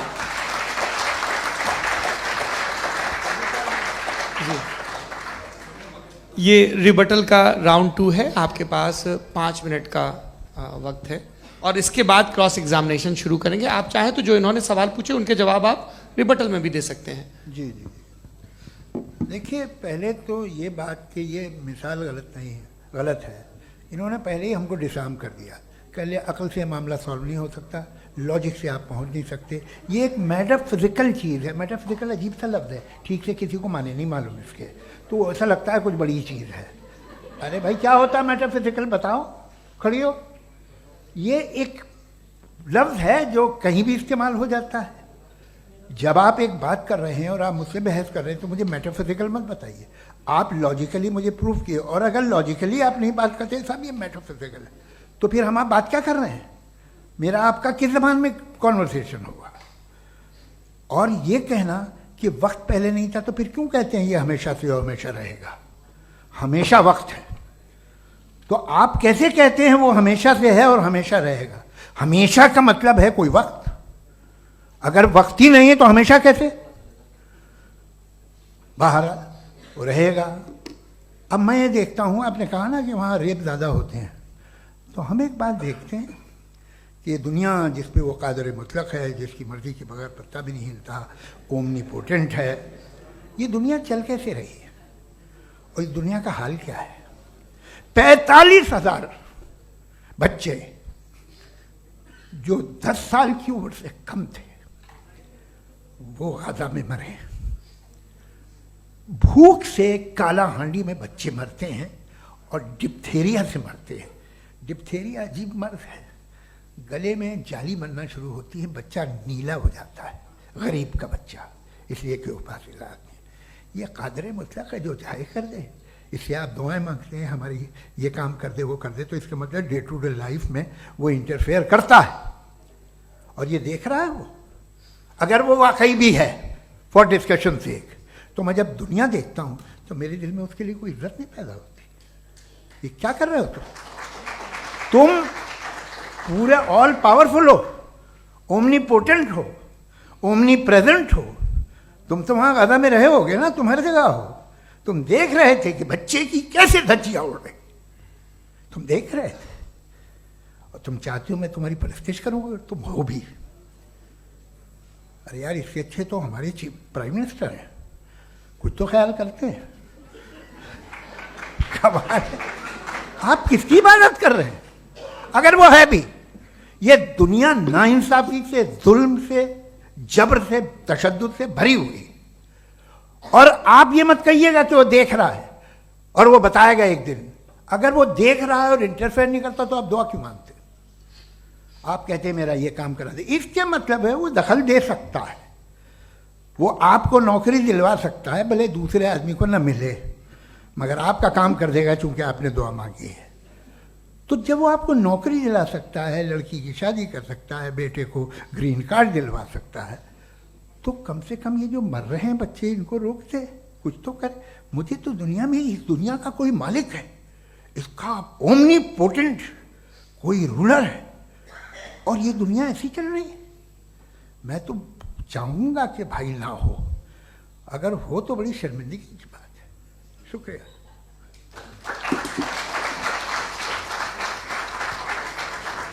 देवियों और सज्जनों, इस बहस के 2 राउंड और 2 रिबटल पूरे हो चुके हैं। अब सबसे ज़रूरी और सबसे मुश्किल राउंड शुरू हो रहा है, क्रॉस एग्जामिनेशन का। अब इन विद्वानों की सज्जनता की एक परख भी होगी, और वक्त हमने 16 मिनट का तय किया है। पहला सवाल आप पूछना चाहेंगे? जी बिल्कुल। पहले बोले भी आप आप माइक ले लीजिएगा हाथ में, ये नीचे से ऑन कीजिए। जी मैं बोलता हूँ, ये डायस हटा सकते हैं क्या हम थोड़ा क्विकली? डायस पीछे कर दीजिए बस थोड़ा सा, है, ताकि ये जो दाएं बाएं लोग बैठे हैं, इसे हटा ही दीजिए। अब हम वहां तो जाने वाले नहीं, आराम से आराम से आराम से। दोनों तरफ से हटा दीजिए।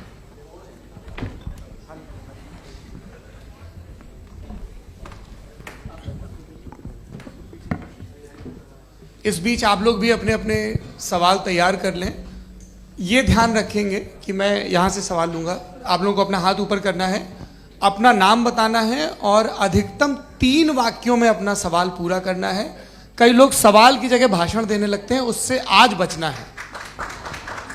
जी मुफ्ती साहब, पहला सवाल आपका, 16 मिनट हैं, हम दोनों लोगों के सवाल लेंगे। जी जी बहुत शुक्रिया। आपकी जो अभी बात हुई बहुत अहम थी, मैं इसको चाहूँगा कि आगे डिस्कस करूँ, लेकिन चूँकि अभी ये वो सेगमेंट है क्रॉस एग्जामिनेशन, तो सबसे पहला सवाल आपसे ये है कि जो मैं इतनी देर से कॉन्टिंजेंसी आर्ग्यूमेंट आपको बता रहा था, ये अकल से ही बता रहा था हजरत, आप ये बताएं कि आप इन्फिनिट रिग्रेस ऑफ कॉजेस को पॉसिबल मानते हैं या नेसेसरी बीइंग के एग्जिस्टेंस को सही समझते हैं? चूंकि 2 ही ऑप्शन हो सकता है, आप ये बताएं।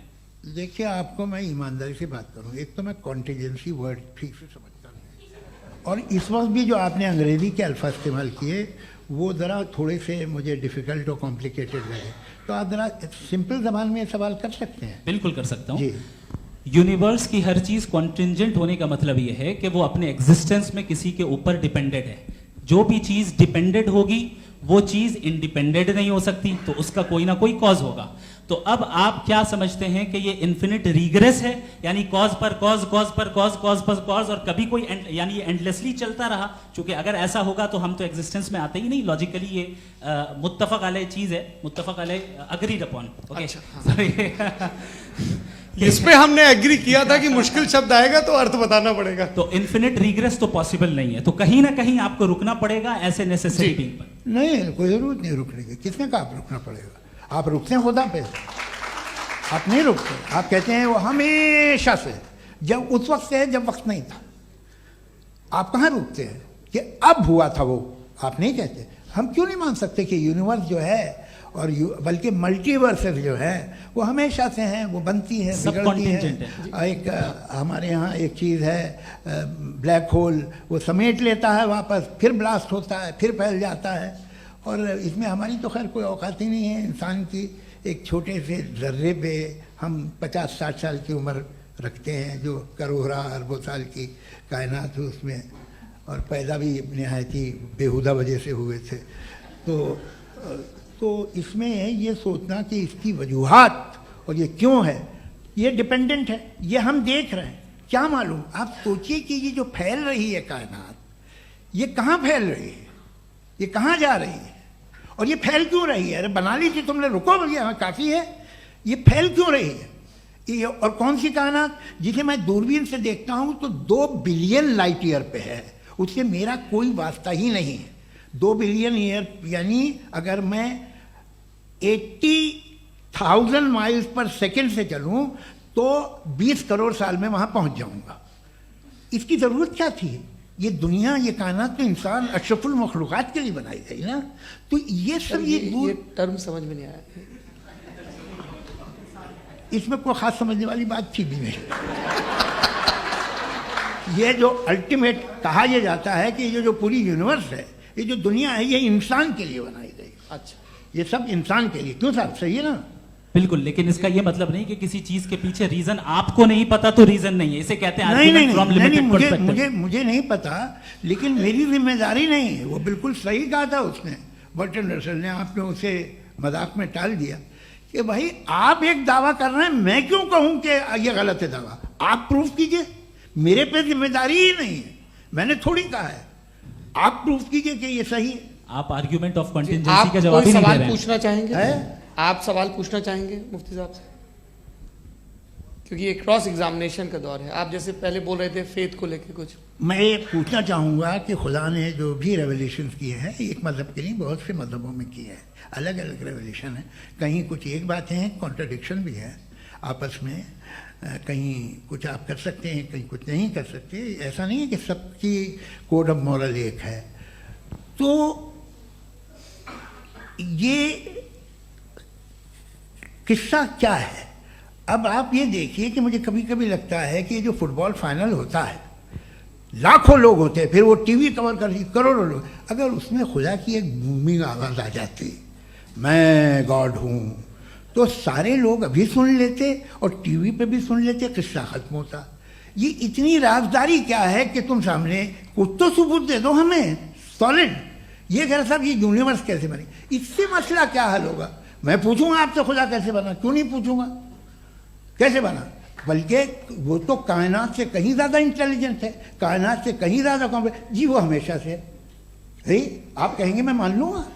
अच्छा, दोयम वो कादिर मुतलक, यानी कादिर मुतलक का मतलब ओमनीपोटेंट, वो जो चाहे कर सकता है। आपको नौकरी दिलवा सकता है, आपकी अच्छी जगह शादी करवा सकता है, आपके पड़ोसी का मुकदमा हरवा सकता है, आपको जिता सकता है, सब काम करता है। थोड़ा सा माइक क्लोज जी। वो इस दुनिया को चला कैसे रहा है?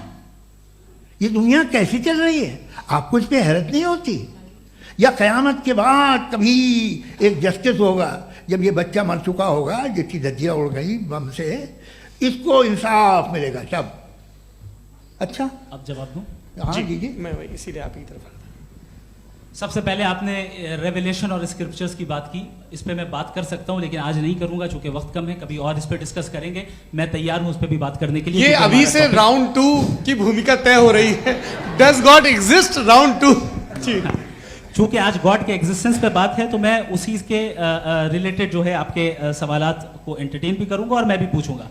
आपने कहा कि आपने साबित ही नहीं किया, जबकि आर्ग्यूमेंट ऑफ कॉन्टिजेंसी बुनियादी आर्ग्यूमेंट है। आप मुझे कॉन्टिजेंसी का मतलब बताइए, आपका मतलब क्या? कॉन्टिजेंसी कॉन्टिजेंसी का मतलब यह हुआ कि हर वो वजूद जो किसी भी चीज का पाबंद है, हर वो वजूद या हर वो चीज जो अपने एग्जिस्टेंस में किसी भी चीज के पाबंद है और उससे बाउंड है, उसको उसकी जरूरत है, उस पर डिपेंड करती है, तो जाहिर सी बात है कि उसका कोई ना कोई कॉज होता है। ये तो अक्ल की बात है। ये आप रीजनिंग की बात करते हैं, मैं वही कर रहा हूं। दूसरी चीज, आपने ये बात कही कि इतने बिलियन लाइट ईयर्स दूर है, उसका मेरा क्या लेना देना। फिर मेरे ख्याल से आपको ये नहीं कहना चाहिए I think therefore I am an atheist. आपको सोचना चाहिए। सिर्फ आप एक लिमिटेड दायरे में रहकर नहीं सोचें, बल्कि बाहर निकलकर सोचें।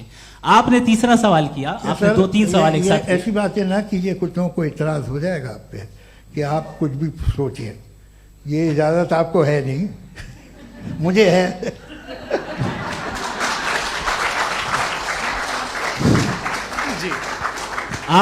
आपने प्रॉब्लम ऑफ इविल के ताल्लुक से सवाल किया और बार बार आप एक लफ्ज रिपीट कर रहे हैं कि ओमनीपोटेंट गॉड है, ऑल पावरफुल गॉड है। यही तो दरअसल समझना है कि गॉड का कॉन्सेप्ट क्या है। प्रॉब्लम ऑफ इविल जो है, प्रॉब्लम ऑफ इविल दर हकीकत दो असम्पशंस पर कायम है। अगर आप इन दो असम्पशंस को समझ जाएं तो ये प्रॉब्लम नहीं रहेगी, आर्ग्यूमेंट आपको समझ में आ जाएगी कि ये कोलैप्स कर जाता है। पॉइंट नंबर 1, यानी जो आपका सबसे पहला फॉल्स असम्पशन है कि गॉड मर्सीफुल है, ओमनीपोटेंट है, दुनिया में जुल्म हो रहा है। लेकिन आपको यह समझना चाहिए कि हमारे वर्ल्ड व्यू के मुताबिक गॉड सिर्फ ओमनीपोटेंट और सिर्फ मर्सीफुल नहीं है, बल्कि वो ऑल वाइज भी है और वो ऑल नोइंग भी है। उसके हर काम के पीछे हिकमत और विजडम है। ये कोई जरूरी नहीं है कि वो हिकमत और विजडम आपको समझ में आए या मुझे समझ में आए। अगर आप जो समझ रहे हैं उसके मुताबिक आप फैसला कर रहे हैं, ये लिमिटेड पर्सपेक्टिव से आर्ग्यूमेंट है। और इस चीज को हम अपनी दुनिया में, अपने लाइफ में, डेली लाइफ में इस प्रिंसिपल को एक्सेप्ट करते हैं। हम जब किसी डॉक्टर के पास जाते हैं, डॉक्टर के पास जाकर वो अगर उसने हमें कोई दवाई दी है तो हम ये तो नहीं कहते कि जब तक आपके पास जितना नॉलेज और जितना विजडम नहीं है, आपने क्यों ये दवाई दी है, तब तक हम इस चीज को एक्सेप्ट नहीं करेंगे। नहीं कहते, हम उसकी अथॉरिटी को तस्लीम करते हैं। क्यों? क्योंकि उसकी हम जानते हैं कि वो नॉलेजेबल है, वो विजडम वाला है, हमसे ज्यादा नॉलेज और हमसे ज्यादा विजडम है। बताएं सर। नहीं, डॉक्टर में और खुदा में बड़ा डिफरेंस है। डॉक्टर पढ़ा लिखा होता है एक, तो मैं उसकी बात सुनूंगा। दो ये नहीं, कुछ जवाब तो ये भी नहीं है सर। प्लीज, आप अगर सब ऑडियंस से बोलने लगेंगे तो फिर मतलब नहीं सिविलाइज बहस का। मतलब आप ये कहें कि चूंकि आप डॉक्टर पे बिलीव करते हैं इसलिए खुदा पे बिलीव किए, क्या ये मिसाल आपको समझाने के लिए आर्ग्यूमेंट है, इस पे आपको एतराज नहीं है। तो सिंपल बात ये है कि मैं अगर ये यकीन कर लूँ कि एक ओमनीपोटेंट, उसकी मसलहत है, ये जो बच्चे मर रहे हैं ये मसलहत है उसकी, मुझे नहीं चाहिए थी मसलहत। उसकी मसलहत नहीं, यही तो समझना है। मतलब एक्सपीरियंस। अच्छा, इस आपने अभी मेरी बात पूरी सुनी नहीं। मैंने कहा आपका पूरा आर्ग्यूमेंट दो फॉल्स असम्पशंस पर है। एक फॉल्स असम्पशन मैंने बता दिया, दूसरा फॉल्स असम्पशन यह है कि इस दुनिया में इविल के होने का कोई गुड रीजन नहीं है, जबकि हमारे पास बाज रीजंस मौजूद हैं, हमारे पास बाज वजूहात मौजूद हैं। अगर इस दुनिया में इविल ना हो तो आप गुड को डिफाइन कैसे करेंगे? अगर जुल्म ना हो आप इंसाफ को समझेंगे कैसे? अगर तारीकी ना हो तो आप लाइट को समझेंगे कैसे? बहुत अच्छे। अभी और सुन लें, अभी और बाकी है। ये तो बात बहुत पसंद आई साहब मुझे, कि जब तक रेप ना हो तब तक औरतों की इज्जत का ख्याल आपने मेरा जवाब पूरा सुना ही नहीं। जब तक के बच्चों का कत्ल ना किया जाए तब तक आपको बच्चों की मासूमियत की इज्जत। आपने पूरा जवाब सुना ही नहीं। क्या बात है, क्या आपने नुक्ता निकाला? आपने पूरा जवाब सुना ही नहीं। आप सुन लें, मेरी बात सुन लें। ये मैंने आपको एक चीज बताई। दूसरी चीज, इस दुनिया में हम आए हैं टेस्ट के लिए, हमारा टेस्ट हो रहा है और हर इंसान का अलग अलग अंदाज में टेस्ट होता है। और इस दुनिया में अगर इविल मौजूद है तो वो इविल जरिया है हमारे अंदर ह्यूमन नोबल क्वालिटीज को डेवलप करने का और अलग अलग फील्ड में प्रोग्रेस करने का। और अगर हमारे अंदर और इस दुनिया में इविल नहीं होता तो बताइए टेस्ट का मतलब क्या होता? अगर मैं अपने स्टूडेंट को एमसीक्यूज दूं और उसमें सिर्फ राइट आंसर लिख कर दे दूं और कहूं तुम्हारा टेस्ट हो गया, ये मीनिंगलेस है। इस दुनिया में अगर हम टेस्ट के लिए आए हैं तो जाहिर है गुड एंड इविल दोनों मौजूद है। बताइए। तो अगर गुड एंड इविल दोनों मौजूद है तो ये इविल भी खुदा का बनाया हुआ है? जी हाँ, खुदा का बनाया हुआ है। लेकिन अच्छा, चलो अच्छी बात। जी बिल्कुल, तो बिल्कुल मतलब खुदा ने बनाया। अभी तो ये है कि जो मेजॉरिटी है दुनिया में वो इविल है, तो ये खुदा एक्चुअली इविल के साइड पे लग रहा है मुझे। बिल्कुल भी नहीं, मैं बताता हूं। मेजॉरिटी में तो वो है।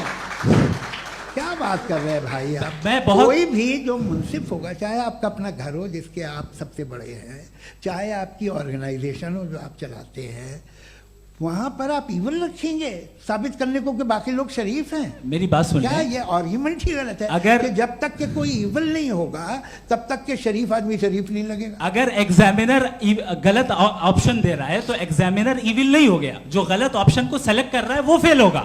क्रिएटर ने इविल को बनाया है लेकिन वो इविल नहीं है। अच्छा सुनिए मेरी बात, हाँ। Let me complete sir. जी जी। क्रिएटर ने इविल को बनाया है टेस्ट के लिए, वो इविल नहीं है। इविल वो होगा जो उसे इख्तियार करेगा। छुरी को बनाने वाला गलत नहीं होता है, छुरी का गलत इस्तेमाल करने वाला गलत होता है। रेप को कैसे गलत इस्तेमाल करते हैं? इंसान के फ्री विल का नतीजा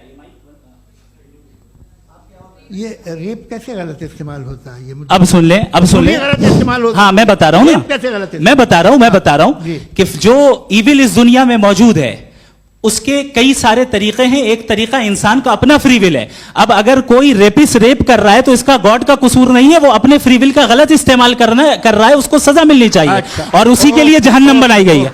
ये फ्री विल का भी बड़ा चक्कर। आप जब कोई बुरा काम करते हैं या कोई बुराई होती है तो ये कहा जाता है कि ये फ्री विल है। 7 billion free wills are moving on this planet. 7 billion free will. और एक आदमी अपनी फ्री विल से मुझे कत्ल कर दे तो मैं खुदा की मर्जी से मरा हूं कि इसकी फ्री विल की वजह से? मेरी मौत खुदा के हाथ है या ये फ्री विल वाले के हाथ है?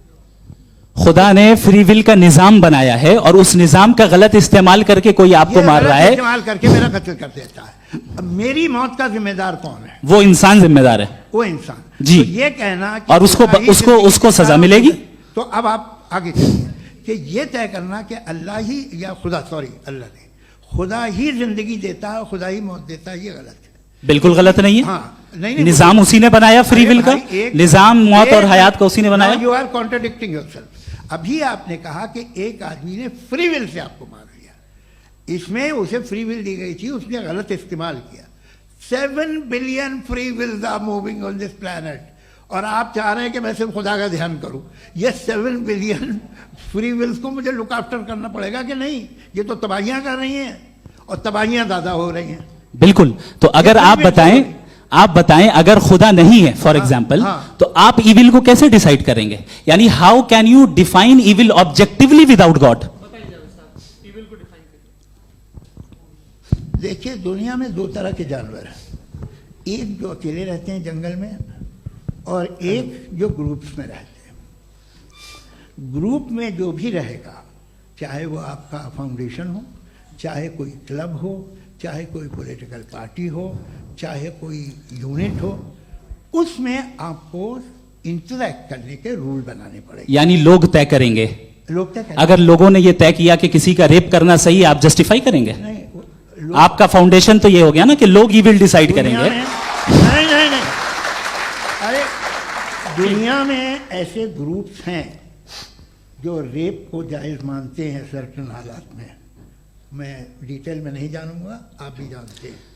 ये जो आईसिस वाले थे जिन्होंने क्या किया था, तो उन्होंने क्या किया उसका खुदा से कोई ताल्लुक नहीं है सर। मैंने सिंपल सवाल किया कि इविल को आप डिफाइन करते चलिए, कैसे चलिए, हैं? आइए वापस आइए। जी। आप साथ में तभी रह सकते हैं जब कुछ आप ऐसे उसूल डेवलप करें जिसमें हर एक का बेसिक तहफ़्फ़ुज़, हर एक का बेसिक राइट हो और हर एक को कोई आराम मिले। यही तरीक़ा है किसी भी ऑर्गेनाइजेशन जिसमें एक से ज़्यादा लोग हैं और वो ऐसे चलती है ज़िंदगी। उसमें अगर आप गड़बड़ करेंगे तो तबाही होगी, नुकसान होगा, बर्बादियाँ आएंगी। और अगर उसमें आप घर ले लीजिए ना, एक हस्बैंड है, एक वाइफ है, बच्चे हैं, वालदा भी हैं, 2 बहनें भी हैं, एक भाई भी है। अब इसमें कोई निज़ाम आपको चाहिए साथ में रहने का, और एक दूसरे पे भरोसा रहे, एक दूसरे के बहीख्वाह हों, एक दूसरे की मदद करें, ऐसी जिंदगी। सर आपकी बात आ गई। आप ये कह रहे हैं कि लोग डिसाइड करेंगे क्या सही है क्या गलत है, यही है? मेजॉरिटी डिसाइड करेगी क्या सही है क्या गलत है? अरे भाई बिल्कुल। मेजॉरिटी अगर ये कहे कि नाजी जर्मनी के साथ जिस तरह मेजॉरिटी थी कि जेनोसाइड करना सही, आप जस्टिफाई करेंगे? उस वक्त आपका ये सवाल सिर्फ उसके बाद क्लोजिंग। हाँ, उस वक्त प्लेनेट पे जो लोग थे, हाँ। उनमें कितने लोग हिटलर को सही समझते? अच्छा, प्लेनेट की मेजॉरिटी तय करेगी, सोसाइटी की नहीं। प्लेनेट की मेजॉरिटी गॉड के एग्जिस्टेंस को सही मानती है, आप क्यों नहीं मानते?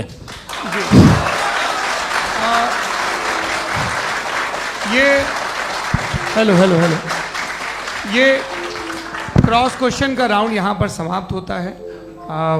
और ये बड़ा अच्छा है कि इस तरह से फ्रेगमेंट कर दिया गया है ताकि जो मरकरी ऊपर जा रहा है नीचे जवाब आ दे जाए। दूं। जी। प्लेनेट की ज़्यादातर मेजॉरिटी कुछ दूसरे मजहबों के खुदा को मानती है। आप उन्हें क्यों नहीं, आप तो मेजोरिटी की बात कर रहे अच्छा, हैं। ये मैंने क्लोजिंग majority की बात- आप ये कह रहे हैं इविल और गुड को डिसाइड मेजोरिटी करेगी। मेजोरिटी जो कर दे वो सही हो जाएगा। अरे क्लोजिंग इसको जैसा आप ही लोगों ने तय किया है उसी फॉर्मेट को फॉलो कर लेते हैं। हाँ। भाई मैंने तो भले लोगों पे एतबार किया और तब मॉडरेशन तय किया, जी आपके पास 5 मिनट का वक्त है, क्लोजिंग आर्ग्यूमेंट है, उसके बाद हम ऑडियंस से क्वेश्चन आंसर लेंगे जावेद साहब के क्लोजिंग आर्ग्यूमेंट के बाद। ओके, टाइम स्टार्ट्स बहुत शुक्रिया जी। हमारा जो टॉपिक है डज गॉड एग्जिस्ट, मैं इस पे इतने एकेडमिक तैयारी करके आया था, मुझे था कि मैंने सोचा था कि कई सारे मैं आर्ग्यूमेंट्स दूंगा, लेकिन वक्त की भी किल्लत और जावेद साहब बार बार इधर उधर चले जा रहे थे तो उसको भी थोड़ा एंटरटेन करना पड़ गया। डज गॉड एग्जिस्ट पे मैं एक ही आर्ग्यूमेंट दे पाया, आर्ग्यूमेंट्स बहुत हैं और डेफिनेटिव आर्ग्यूमेंट्स हैं, और मेरे आर्ग्यूमेंट को किसी एक राउंड में भी इन्होंने एंटरटेन नहीं किया और रेफ्यूट नहीं किया, एक राउंड में भी नहीं, एक राउंड में भी नहीं, और ना ही अभी अभी आपका क्लोजिंग आर्ग्यूमेंट आएगा, नहीं वो उसमें। बता देना। Argument of contingency sir. अरे मैं आपसे कई बार कह चुका हूँ कंटीजेंसी का मतलब अब मैं कैसे सर, समझाऊं प्लीज, आपको, और आपस में हाँ आप और प्लीज, कितने प्लीज, आसानी से समझाऊं मैं, मुझे तो नहीं समझ में आ रहा है बस। आप अपनी- sir, argument sir, of contingency Urdu में बोल सकते हैं। हाँ, आप अपनी बात पूरी कर लें जी। आखिरी 4 मिनट। दूसरी चीज, just a minute please ma'am, can I talk. दूसरी चीज ये है कि आपने एक तो इसका जवाब नहीं दिया, दूसरा आपने गॉड के ना होने पर कोई डेफिनेटिव आर्ग्यूमेंट नहीं दिया, सिर्फ मजहब पे बात कर रहे हैं आप। मजहब तो आज हमारा टॉपिक ही नहीं था, आज तो हमारा टॉपिक हो, आप मजहब से ले लेकर आईएस तक चले गए, भाई हमारा क्या ताल्लुक है उससे, वी कंडेम देम, और उसका गॉड से क्या ताल्लुक है। अगर कोई गलत काम कर रहा है, किसी ने किसी को कत्ल किया, किसी ने किसी का रेप किया, उसको सजा मिलनी चाहिए, और आपके पास कोई भी rational strong foundation of morality नहीं है। आपने कहा कि मेजॉरिटी तय करेगी सोसाइटी की, वो सही होगा, मैंने कहा हिटलर को फिर आप सही कहेंगे, नहीं नहीं नहीं नहीं, प्लैनेट की सोसाइटी की मेजॉरिटी तय करेगी, तो प्लैनेट की मेजॉरिटी गॉड के एग्जिस्टेंस को मानती है, आप कह रहे हैं ये रिलीजियस है, तो यानी आपके पास कोई स्ट्रॉन्ग फाउंडेशन नहीं है ऑब्जेक्टिव मोरालिटी का। ऑब्जेक्टिव मोरालिटी का अगर कोई फाउंडेशन है तो वो सिर्फ गॉड है, गॉड है, गॉड है। थैंक यू जी, ये मुफ्ती शमाइल नदवी साहब का क्लोजिंग आर्ग्यूमेंट था। अब हमारे पास जी जी ये बड़ा अच्छा है कि दोनों लोगों को मॉडरेटर से शिकायत भी और बोल रहे भाई हमारी शाबाशी भी तो करते चलो। अब मेरी बात जी आपके पास जावेद अख्तर साहब 5 मिनट का वक्त है, ये आपका क्लोजिंग आर्ग्यूमेंट है, टाइम रीसेट कर दें जी। देखिए बहुत सारी बातें हैं। गॉड का डेफिनेशन दुनिया के किसी भी रिलीजन में है कि वो ओमनीपोटेंट है, ओमनीप्रेजेंट है, he is just, he is kind, he loves you and so on. मैं जब दुनिया देखता हूँ तो मुझे कोई ऐसा सुप्रीम पावर यहाँ दिखाई नहीं देती है जो इंसान की बहबूदी के लिए कुछ कर रही हो, कमज़ोर को बचा रही हो, मदद कर रही हो, जालिम को पीछे हटा रही हो, मैं नहीं देखा तारीख़ में नहीं। एक तो अगर है और ये देख रहा है तमाशा तो उसका होना न होना बराबर है। दोयम ये कि ये जो है जब आप ये कहते हैं कि कायनात जिसकी कंटीजेंसी है, मैं देखिए वो लफ्ज़ इस्तेमाल किया मैं, तो ये कैसे हो सकती है भाई, और फौरन आप सरेंडर कर देते हैं कि जाहिर है कि इसका बनाने वाला तो इससे 10,000 गुना ज़्यादा कॉम्प्लिकेटेड होगा, उस पर आपके होने पे कोई इतराज़ नहीं है, उसे वो टाइमलेस है, वो पहले से था, टाइम तो बहुत बाद में आया, ये सब आप मानने को तैयार है जिसका आपके पास कोई सबूत नहीं, आपके पास कोई रीज़न नहीं है। आपकी तारीख क्या है मजहब होगी, बिलीफ की जो खुदाओं का बिलीफ है ये कॉन्स्टेंटली गलत साबित होता रहा है। मतलब आप कहें कि अरिस्टोटल के ज़माने में तो सब जाहिल थे, वो भी इतने ही यकीन से खुदा पे यकीन रखते थे जो अब नहीं रहा, ये भी नहीं रहेगा, आप लिख लीजिए। और इसके आसार आपको दुनिया में दिखाई देना शुरू हो चुके हैं।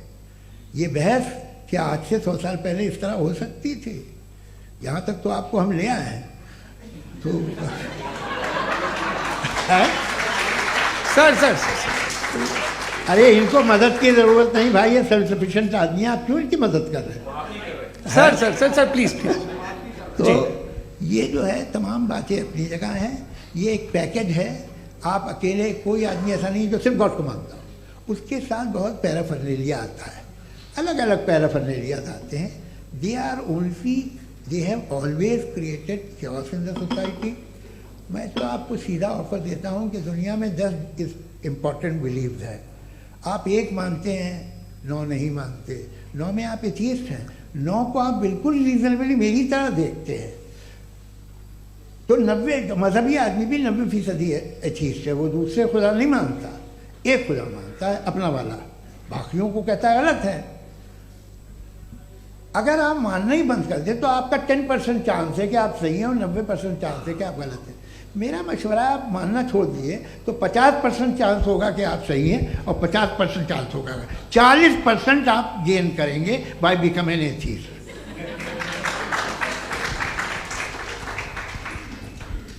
ये एक फरसूदा ख्याल है, ये ख़त्म हो रहा है। हो सकता है मेरी ज़िंदगी में ना हो, लेकिन ये हो जाएगा। जो बातें ये इनको आप मेटाफिजिकल ये वो ऐसे रिस्पेक्टेबल टर्म दे दिए, ये तो उन लोग के हैं जिन्हें ना फिजिक्स मालूम थी ना मेटा मालूम था, ये उन्होंने आपको दिए हैं। जी बहुत शुक्रिया आप दोनों लोगों का। और अब इस बातचीत का आखिरी राउंड शुरू होगा, डज गॉड एग्जिस्ट की ये बहस मुफ्ती शमाइल नदवी और जावेद अख्तर साहब के बीच। आप लोग अपने अपने हाथ ऊपर करेंगे, मैं यहाँ से तय करूँगा। और माइक हमारे पास है क्या? एक ही माइक है ऑडियंस के लिए? 2 माइक है, एक इस तरफ एक इस तरफ, ठीक है। तो जी सबसे पहले हमारी सहयोगी है मारिया शकील जी, पूछिए सवाल। थोड़ा सा रुकेंगे ताकि कैमरे का फ्रेम आप पर आ जाए, आपकी तो प्रैक्टिस है टीवी की। जी नदवी साहब, मैं खुदा को मानती हूँ, पहले मैं इसी प्रमाइस से शुरू कर रही हूँ और ये बता रही हूँ आपको, मैं मानती हूँ। लेकिन कुछ सवाल हैं जो जावेद साहब ने उठाया, उसका जवाब आपको देना चाहिए। पहला सवाल ये कि गज़ा में सालों से छोटे बच्चे मर रहे हैं, वो उनको अगर खुदा मर्सीफुल है, हम मानते हैं कि अल्लाह ताला में बहुत ताकत है, तो वो बच्चे क्यों मर रहे हैं? दूसरी बात ये कि अगर कंटिजेंसी की जो आप बात करते हैं, पूरे मुस्लिम ममालिक मिल करके भी उन गज़ा के बच्चों को क्यों नहीं बचा पा रहे हैं? क्योंकि अगर वो चाहते, क्योंकि अल्लाह ताला उन पर हुकूमत करते हैं, सब पर हुकूमत करते हैं, तो वो उनको क्यों नहीं बचा? जी थैंक यू वेरी मच। बहुत अच्छा किया आपने इस चीज़ को जिक्र कर दिया, मैं इसको और अच्छे से एक्सप्लेन करने की कोशिश करता हूँ। देखें, जहाँ तक आपने कहा कि गज़ा के बच्चों को मारा जा रहा है, देखें 2 वर्ल्ड व्यू है, एक एथीस्टिक वर्ल्ड व्यू, एक थीस्टिक वर्ल्ड व्यू है। बच्चे मर रहे हैं दोनों वर्ल्ड व्यू में, लेकिन हमारा वर्ल्ड व्यू कह रहा है कि रिकॉम्पेंस है, ये कह रहे हैं कि उनका मरना बेकार जाने वाला है, कोई उसका रिकॉम्पेंस नहीं है, चूंकि इनके यहाँ आखिरत और अल्लाह का कोई तसव्वुर या गॉड का कोई तसव्वुर नहीं है। आपने ये सवाल किया कि गॉड मर्सीफुल है, क्यों नहीं रोकता? ये मैंने बताया कि ये मिसकंसेप्शन है लोगों के दरमियान कि गॉड को सिर्फ मर्सीफुल और ओमनीपोटेंट समझते हैं। गॉड के सिर्फ यही 2 एट्रीब्यूट्स नहीं हैं, गॉड के कई सारे एट्रीब्यूट्स हैं, उनमें से अल हकीम भी है, उनमें से ऑल वाइज भी है, ऑल नोइंग भी है। लिहाजा अगर इस दुनिया में किसी को तकलीफ आ रही है और गॉड उसको नहीं रोक रहा है, वो इसलिए नहीं रोक रहा है चूंकि इंसानों को फ्री विल दिया गया है। ठीक इसी तरीके से अगर एक डॉक्टर किसी छोटे बच्चे को इंजेक्शन लगा रहा है, उसे तकलीफ पहुंच रही है, उसके लिमिटेड पर्सपेक्टिव के एतबार से यह गलत हो रहा है और डॉक्टर बुरा है। लेकिन जब आप ब्रॉडर पिक्चर को देखेंगी, आपके और हमारे पास सिर्फ एक पिक्सल है, हमें इतना नजर आ रहा है कि गजा में कत्ल हो रहा है, लेकिन इसके पीछे कितना रिकॉम्पेंस उनको मिलने वाला है, पूरा पिक्चर गॉड के पास है। तो एक पिक्सल से आप पूरे पिक्चर को कभी भी जज नहीं कर सकती। आप इसमें कुछ जोड़ना चाहेंगे? आपको कुछ बोलना है इसमें?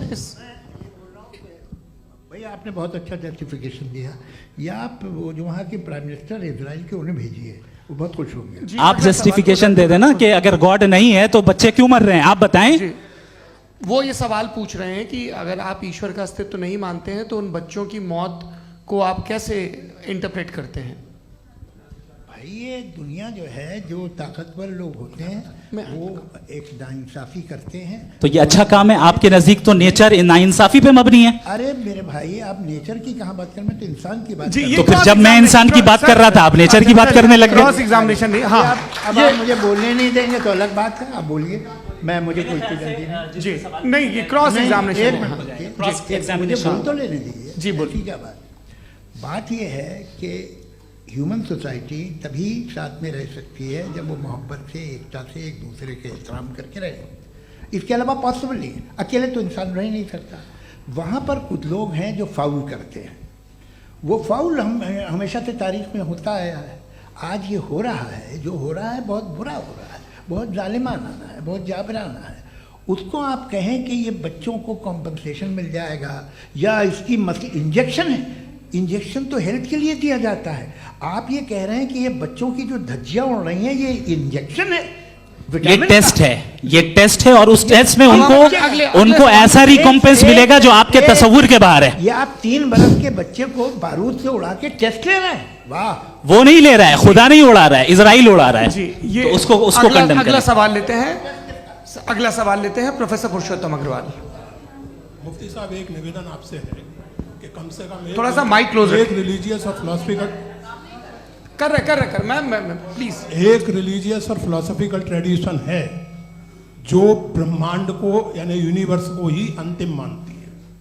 सर्वम खलु इदम ब्रह्मम, this is Chandogya Upanishad, and it completely rules out the existence और नेसेसिटी, आपके शब्दों में necessity of a creator. The creation itself is the creator. तो एक मिनट प्लीज। दूसरा जो सवाल आपने अभी, जो आप बार बार कह रहे हैं कि भगवान विद्वान भी है, वाइज, सब जानने वाला, तो अगर विजडम में दुनिया भर के पापों और अत्याचारों को बर्दाश्त करना शामिल है, तो फिर इसका मतलब ये हुआ कि अगर मैं फ्री विल से उसको अपोज करता हूं तो ईश्वर की विजडम और मेरी फ्री विल में कॉन्ट्राडिक्शन है। Because when I am opposing whatever is happening in Gaza, then I am opposing the God's will और गॉड्स विजडम। जवाब लेते हैं क्योंकि तो गॉड की विजडम में, एक मिनट सर प्लीज सर, ये एक जुमला, गॉड की विजडम है कि गाजा में जो कुछ हो रहा है वो हो रहा है, मैं उसका अपोज कर रहा हूं, तो मैं गॉड की विजडम के खिलाफ जा रहा हूं। एक सवाल। दूसरा ये नहीं, आपने 2 already.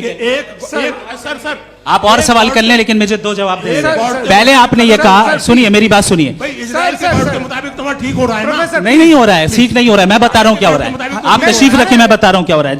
Late me complete please. एक सेकंड गाइस, एक सेकंड। ये देखिए, ऐसा है कि ये सब बड़ा आपस में विचार विमर्श के बाद ये तय हुआ था कि कुछ नियम बना लिए जाएं ताकि एक टाइम बाउंड बातचीत चले।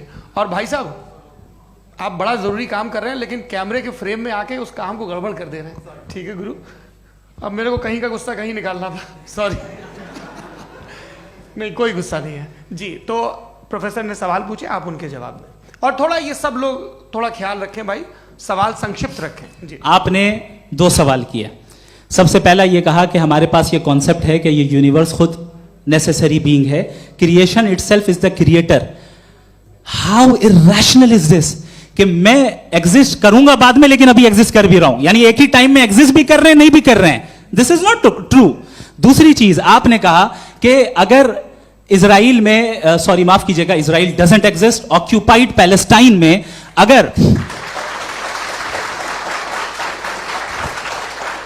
अगर ऑक्यूपाइड पैलेस्टाइन में बच्चों को मारा जा रहा है फ्री विल की वजह से और गॉड नहीं रोक रहा, ये कॉन्ट्रडिक्शन है। ये बताइए कि एक एग्जाम में एक बच्चा गलत आंसर लिख रहा है, सुनिए, एग्जामिनर चाहे तो रोक सकता है, क्यों नहीं रोक रहा है?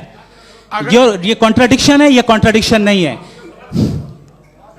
माइक नहीं सर, ये आपस में जी, ये क्या आपका सवाल?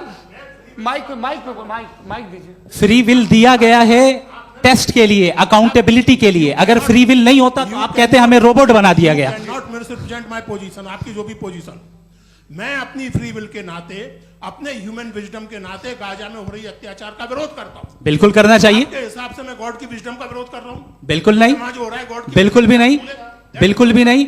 उसका वहां पर गाजा में कत्ल होना ये इंसानों के गलत इस्तेमाल का नतीजा है, फ्री विल के इस्तेमाल का नतीजा है। गॉड इसका हुक्म नहीं देता, उससे रोकता है। यही तो मसला है ना, आपके लिए कॉन्सेप्ट क्लियर नहीं भाई, आपने तो बताया था इंजेक्शन लगाने से बच्चे को तकलीफ होती है, ये इंजेक्शन लगा। सर आप ऐसे रेटोरिक स्टेटमेंट दे तब तो कोई मसला नहीं, समझते रहेंगे। This is a rhetoric statement, this is not a logical argument sir. I am sorry, I am sorry. आखिरी 30 मिनट बड़े मुश्किल होने वाले हैं जी। मुफ्ती साहब आगे बैठे हैं, इनको माइक दीजिए। हाँ तरुण, माइक आप अपने पास रखिए, आपको कैमरे का फ्रेम पता है जी। सबसे पहले दोनों को मुबारकबाद। एक सर अपना आप नाम बता दें। आप अमेरिका में शिकागो में रहते हैं, इतना मुझे याद है। बताया आपको, यासिर नदीम अलवाजदी मेरा नाम है। जावेद सर, आपसे एक क्वेश्चन है इन्फिनिट रिग्रेस के ताल्लुक से। एक हाइपोथेटिकल सिनेरियो है, मसलन अगर आप सर माइक थोड़ा सा प्लीज क्लोज रखिए जी। अगर आप शायर इसलिए हैं कि आपके कोई उस्ताद शायर थे, और वो इसलिए शायर थे कि उनके कोई उस्ताद शायर थे, और इसी तरीके से हम माजी में पीछे चलते चलते चले जाएं और कहीं ना रुके, तो माफ कीजिएगा आप कभी शायर नहीं हो सकते। लेकिन आप शायर हैं, आपका शायर एग्जिस्ट करता है, इसका मतलब ये है कि आप कहीं ना कहीं रुके हैं। तो मेरा सवाल ये है कि क्या आप इन्फिनिट रिग्रेस ऑफ कॉजेस को लॉजिकल फैलेसी मानते हैं या नहीं मानते? हाँ या ना? मैं इन्हें लॉजिकल फैलेसी नहीं मानता हूँ, लेकिन मेरा प्रॉब्लम यह है कि जब मैं नहीं मानता हूँ तो I continue with this logic जो फैलेसी नहीं हो। आप एक जगह रुक जाते हैं जाके, आप कहते हैं ये गेंद कैसे बनी, ये जजीरा कैसे बना, ये समंदर कैसे बना, ये ज़मीन कैसे बनी, और अचानक गॉड पे जाके आपको ब्रेक लग जाता है। एक बार आप सवाल नहीं करते कि भाई इनको बनाने वाला तो इनसे भी कॉम्प्लिकेटेड होगा, वो कैसे बना, उसके बारे में आपने इत्मीनान कर लिया, वो हमेशा से है। तो अगर आप उसे हमेशा से मानते हैं तो फिर ये मान लीजिए कि कायनात हमेशा से है, क्या तकलीफ फिर हम वजूद में नहीं आते ना। जी है? हम मौजूद नहीं। अच्छा सर क्यों नहीं हो मैं सकते? बताऊंगा, प्लीज प्लीज। जैसे मैंने मिसाल दी आपके शेर की। आपका शेर कभी वजूद में ना आता अगर शायर इसी तरह चलते रहते हमेशा। जी माइक मेरे ख्याल से एक सेकंड, इन्फिनिट रिग्रेस का कॉन्सेप्ट क्लियर नहीं हो जी। पाया, ऐसे रहने दें, लेट्स मूव ऑन सर। ठीक है। हाँ, थोड़ा सा मॉडरेटर का भी ख्याल रखें। नहीं नहीं, आपने तो रखा है, आपने रखा है। यहाँ पे गौहर रजा साहब हैं, वो भी एक सवाल पूछना चाहते हैं। माइक यार नीचे से ऑन कर दिए, नीचे। पहले तो ये कह दूं कि मैं उन बच्चों से शर्मिंदा हूं जिनको गजा में कत्ल किया गया, क्योंकि हमारे होते हुए कत्ल किया गया। लेकिन उससे ज़्यादा शर्मिंदगी इस बात से हुई कि मुझे लगा कि मुफ्ती साहब उसको जस्टिफाई कर रहे हैं। बिल्कुल भी नहीं, आप बहुत ही गलत मुझे बात लगा कह मैं गलत हो सकता हूं। बिल्कुल गलत मैं है। सवाल पूछ रहा हूं। सवाल मैं देखिए, सवाल अगर पूछ रहा हूं। एक मैं सेकंड, जावेद भाई गौर से साहब, एक डिसएग्री सेकंड, करता गौर हूं। साहब, एक सेकंड। देखिए अगर देखिए ऐसा, एक सेकंड आप सर वेट, अरे आप कुछ मेरे पहले मुझे अपनी बात कह लेने दीजिए। अगर ऑडियंस तय करेगी तो फिर मॉडरेटर का मतलब नहीं। मेरा आप सबसे ये कहना है, ये बहस दो लोगों के बीच में है, एक तरफ मुफ्ती साहब, एक तरफ जावेद साहब। पिछले 1.5 घंटे से ये लोग अपने अपने तर्क रख रहे हैं। आपकी इनसे इत्तेफाकी हो सकती है, ना इत्तेफाकी हो सकती है।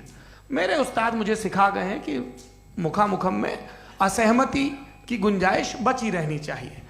अगर मैं आपकी बहुत इज्जत करता हूं गौहर साहब, आपने जो कमाल की किताबें लिखी, साइंटिफिक टेम्परामेंट, लेकिन मेरी ये गुजारिश है आप सबसे कि यदि आप इन लोगों ने जो बोला उन पर टिप्पणियां करेंगे तो ना वक्त की पाबंदी रहेगी, ना वो अनुशासन।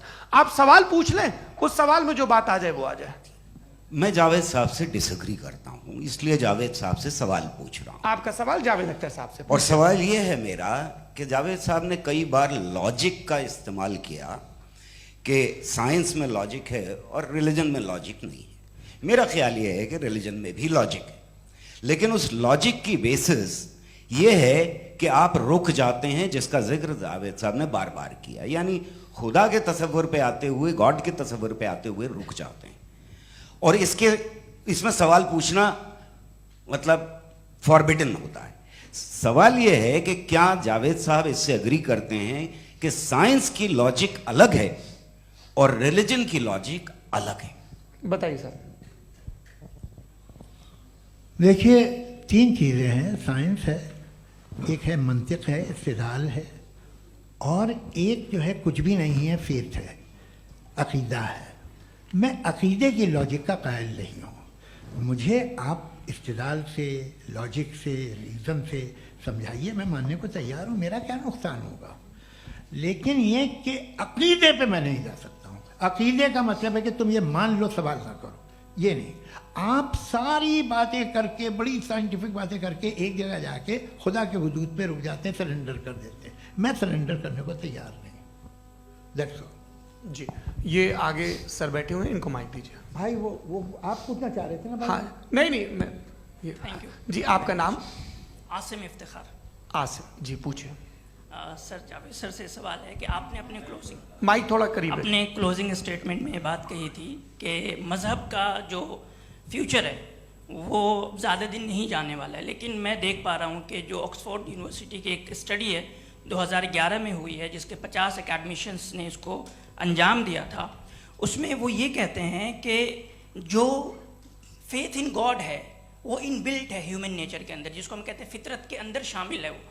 और वो ये कहते हैं कि अगर कोई ये समझता है कि मज़हब को वो ख़त्म कर देगा तो ये उसकी गलत फहमी है। तो आप इसके बारे में, इस स्टडीज़ के बारे में क्या कहते हैं? ठीक है। मैं उनसे एग्री नहीं करता हूँ। वो कौन से प्रोफेसर होंगे, ऐसा उनके क्या पास डेटा है, इन्होंने डेटा के बेस होगा।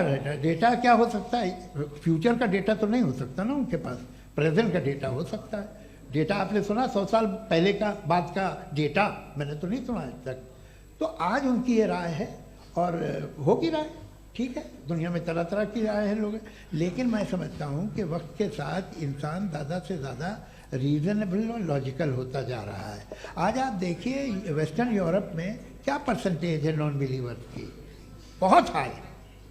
वहाँ चर्च खाली पड़े होते हैं। तो अल्टीमेटली तो इंसान कोई ऐसी बात बहुत अरसे तक नहीं मान सकेगा, चाहे गलत या सही, जो उससे उसके दिमाग को, उसके जहन को, उसकी लॉजिक को अपील न करे। वो कह रहे हैं तो ऑक्सफोर्ड के होंगे तो कैम्ब्रिज के होंगे, तो मुझे क्या लेना देना। उनका डेटा मुस्तकबिल का नहीं हो सकता है। जी दीपक, हाँ पूछिए। मैं आऊँगा, अभी पीछे की साइड भी आऊँगा, माइक वहीं भेजूंगा 2-3 साल के लिए। जी जावेद साहब, आपसे सवाल है। नमस्ते।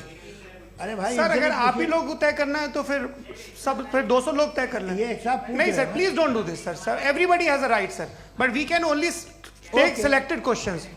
नो सर, अरे ये भाई, यंग लोग भी आराम हैं से। तो इनकी ये अब उतने बात यंग, सुनिए। भाई आप यंग हैं कि नहीं हैं? एक मिनट, वो कह रहे हैं वो भी आइए, यंग हैं पूछ रहे हैं ना साहब, भाई। आप उनकी नौजवानी पर दावा उनको ही करने थे।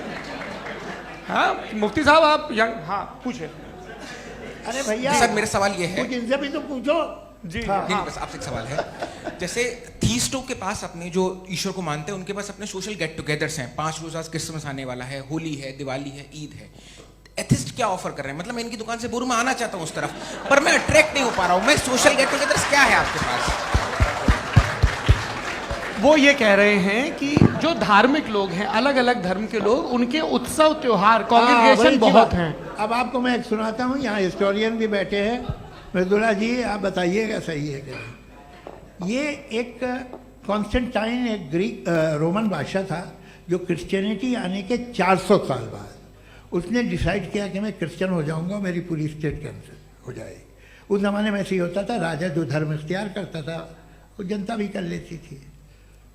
इसलिए कि वो हो गया था बैंकक्रप्ट, और उसे जो मेडिटेरियन कोस्ट के रिच क्रिश्चियन वो थे मर्चेंट, उससे पैसा चाहिए था। तो उसने कहा यार क्रिश्चियन हो जाओ। तो उसने अपने वजीर से कहा कि भाई ये हिस्ट्री है कि अब हम लोग क्रिश्चियन हो जाते हैं। पहले सर हो जाएंगे, कोई प्रॉब्लम नहीं है, लेकिन एक प्रॉब्लम ये है कि 17 दिसंबर से 25 दिसंबर तक जो पेगन फेस्टिवल होता, जो पेगन थे वो लोग, जो फेस्टिवल होता है वो बंद हो जाएगा, इसलिए कि हम क्रिश्चियन हो गए तो होगा नहीं। तो वो बच्चों को बहुत बुरा लगेगा, पब्लिक को बहुत इन्जॉय करते हैं, खासतौर से 25 को मेन डे। उसने कहा ये तो सही कह रहे हो, ये जीसस क्राइस्ट की पैदाइश कब थी? कहले साहब वो अप्रैल में थी। नहीं, कट करो, वो 25 दिसंबर को है। ये हकीकत है। और 400 साल बाद क्रिश्चियनिटी के अप्रैल से दिसंबर ले आए, और इसलिए कि यहाँ पेगन फेस्टिवल होता था। अब मनाते हैं आप आराम से। ये जो सारे फेस्टिवल हैं, ये रिलीजन से, हर एक को एक इंटरटेनमेंट डिपार्टमेंट चाहिए होता है अपनी कंपनी चलाने के लिए। तो ये रिलीजन ने, ये सेकुलर त्यौहार थे जिन्हें रिलीजन्स ने ले लिया है। ये मौसम के थे, फसलों के थे, किसानों के थे, उसको आपने लेके रिलीजियस रंग दे दिया। ये कोई रिलीजन से थोड़ी आए आप। अच्छा हमें देखिए, हम तो मुल्द हैं, हम ईद मनाते हैं, हम दिवाली मनाते हैं, हम होली मनाते हैं, हम क्रिसमस मनाते हैं। बम्बई की फिल्म इंडस्ट्री की सबसे बड़ी होली हमारे घर में, सबसे बड़ी ईद हमारे घर में। वो हमारी सोशल वो है, हमारा हेरिटेज है। ऐसा थोड़ी है कि we will throw the baby along with the water.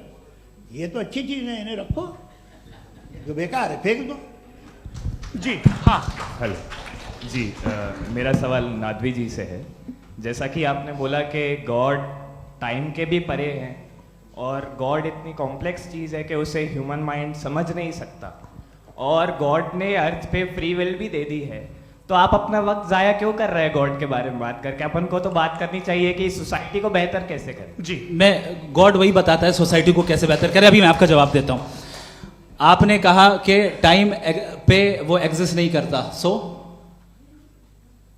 मेरा सवाल ये है कि जैसा आपने बोला कि गॉड बहुत ही कॉम्प्लेक्स चीज है। मैंने कहा ही नहीं कि कॉम्प्लेक्स है, तो आपके अल्फाज है। कॉम्प्लेक्स का लफ्ज गॉड के लिए सुइटेबल नहीं है। क्यों? क्योंकि कॉम्प्लेक्स वो चीजें होती हैं जो ऑब्जेक्ट हो। God is not an object. जिसको आप इंस्ट्रूमेंट के जरिए लेबोरेटरी में जाके टेस्ट करें, oh it's very complex. No, वो कोई कार का इंजन नहीं है। मेरा वो सवाल फिलोसॉफिकली नेसेसरी बीइंग ऐसी बीइंग है जो सिंपल बीइंग है। हाँ, आप उसको मुकम्मल तौर पे उसकी तमाम हिकमतों को जान ले और हर चीज को जान ले, ये पॉसिबल नहीं है, क्योंकि वो ऑल वाइज है, आप ऑल वाइज नहीं है, और वो खुदा है, वो आपको सारी चीजें बता दे, ये जरूरी नहीं। मेरा सवाल ये नहीं था, मेरा सवाल ये था कि जब गॉड इतना परे है इस दुनिया से कि उसने अर्थ पे फ्री विल भी दी है, हम सब ह्यूमंस की फ्री विल है, और जो सोसाइटी में हो रहा है वो अपन लोग डिसाइड करेंगे, तो अपन लोग डिसाइड नहीं करेंगे ना, अपन लोग डिसाइड नहीं करेंगे। गॉड जो है, गॉड ने वो उसकी जात, उसकी एग्जिस्टेंस टाइम एंड स्पेस से परे है, लेकिन वो हमारा टेस्ट ले रहा है और उसी गॉड ने हमें बताया कि तुम्हें क्या करना है क्या नहीं करना है, तो जाहिर है उस गॉड की बात सुनेंगे ना हम। जी, वो पीछे एक चश्मा लगाया जो मैम खड़ी हैं, उनको दीजिए। हाँ, आप जी जी बिल्कुल आएंगे। देखिए, मैं कोशिश कर रहा हूँ सब तरफ जाने की। हाँ, उनको दीजिए माइक। जी,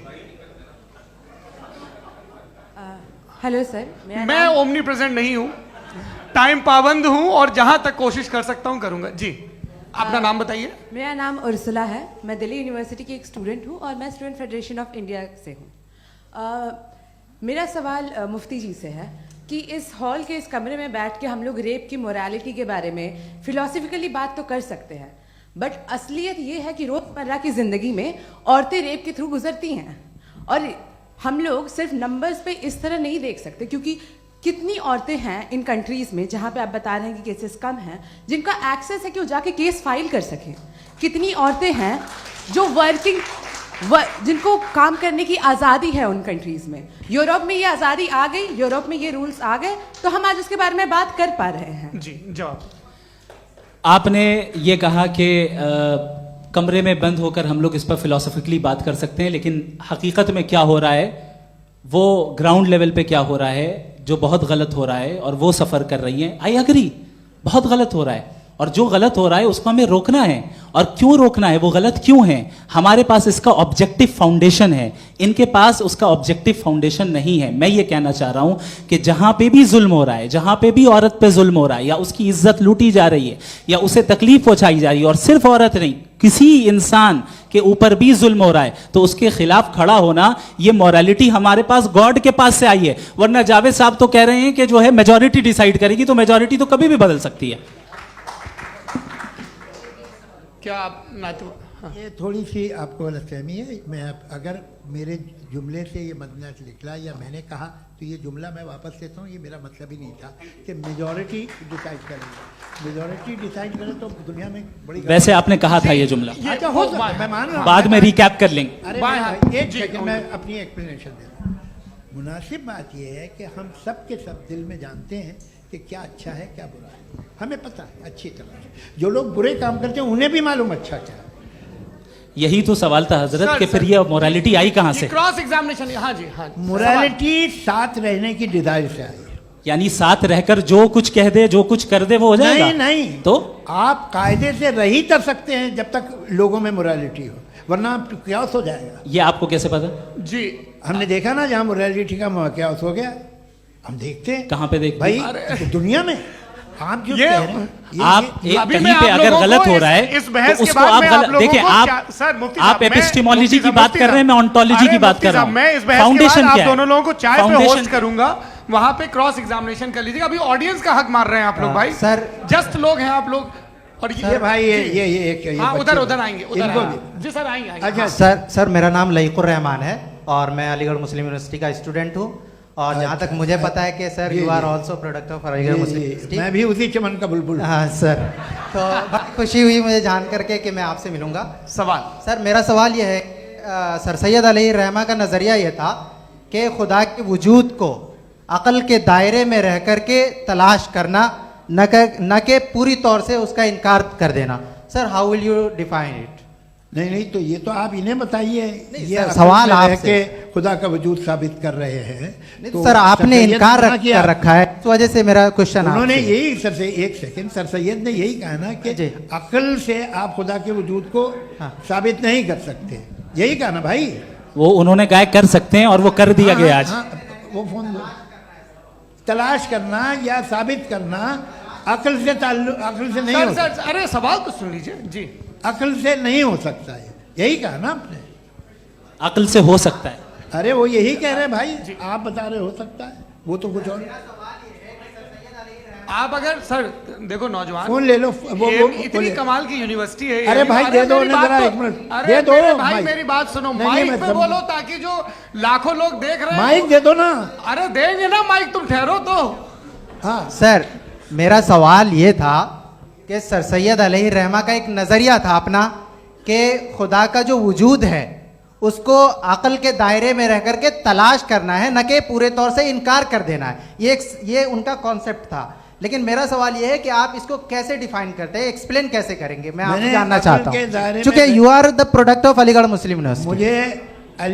मुझे अकल के दायरे में रखे मैंने बहुत तलाश की, मुझे मिला नहीं। हाँ ये इधर उधर वो चश्मा लगाए जो, हाँ उनको दे दीजिए। जी जी फटाफट पूछिए, बस 5 मिनट है, 5 मिनट में खत्म हो रहा है। हाँ अस्सलाम वालेकुम मुफ्ती साहब। एंड मेरा सवाल जावेद अख्तर साहब से। क्या नाम है आपका? अरे भैया सब मुझे तो पूछ रहे हो।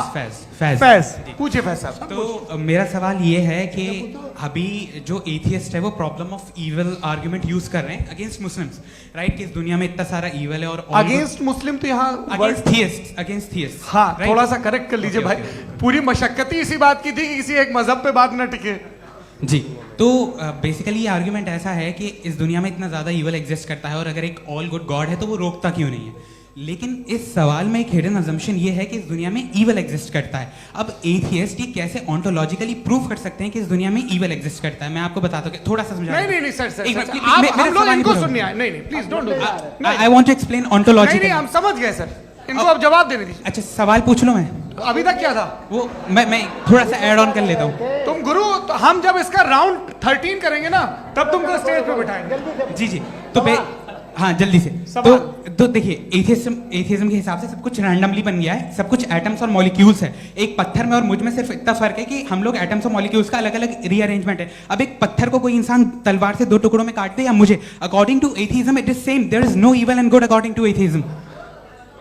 जी अच्छा फैज साहब का सवाल ये है कि हाँ कोशिश भी करते तो इससे गलत सवाल नहीं कर पाते। एक लाइफ फॉर्म है और लाइफ फॉर्म में फीलिंग्स हैं, मतलब लाइफ फॉर्म सुनता है, देखता है, टेस्ट कर सकता है, फील कर सकता है। तो उसकी जो ये जो क्वालिटी इस बबल में आ गई हैं वो जानवर में भी है, इंसान में भी है। तो जाहिर है कि उसे कोई तकलीफ पहुंचेगी, तो चूंकि उसके पास वो सेंसिटिविटी है तो मैं करेगा। पत्थर में वो सेंसिटिविटी नहीं है। तो ये क्या सवाल हुआ कि अगर पत्थर को काटा तो पत्थर को तकलीफ नहीं होती, तो आपको काटे तो आपको क्यों तकलीफ हो? बैठ जाइए। जी हाँ अगला सवाल। हाँ पूछे जी जावेद अख्तर साहब। अरे भैया सब आप लोग मुफ्ती साहब को छोड़ रहे हैं, तो मेरे ही पीछे पड़े हैं क्या? फिर चलो बोलो भाई। You asked how God can exist when children die in Gaza. हाँ?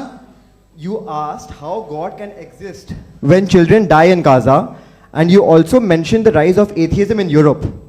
But the same events also are leading many atheists and non-believers to turn towards faith. How do you interpret this contradiction, where suffering pushes some away from God, yet brings others closer to belief? देखिए आपको एक बात बताऊं, दुनिया perfect तो कहीं भी नहीं है, हर जगह कुछ खामियां हैं। बेटा 1 मिनट आप ही को कहेंगे, देखो वो तो कुछ खामियां, कमज़ोरियां, खराबियां सब जगह है।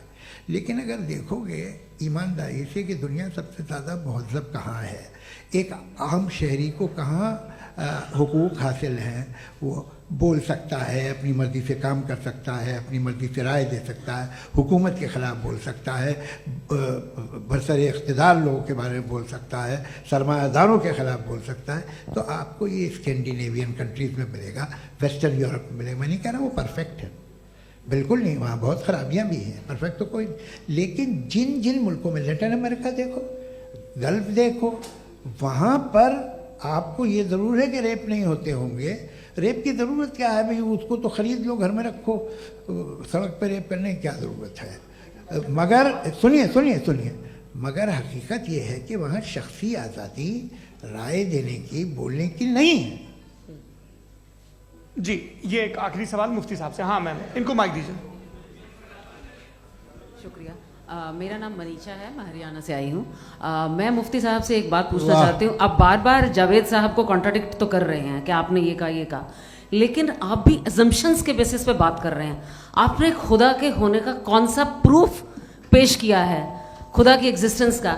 अब इस सवाल को अलग रहने दीजिए, कौन एथीस्ट है कौन नहीं है। और दूसरी बात जो आपने एक छोटी सी कही थी कि ये फ्री विल का इस्तेमाल करता है इंसान अपनी, लेकिन इस फ्री विल का इस्तेमाल में मतलब खुदा ने ये दे दी सबको ये इजाजत कि वो कितना घिनौनापन और कितने ज्यादा खराब से खराब तरीके इस्तेमाल कर सकते हैं। जवाब सुनते जी।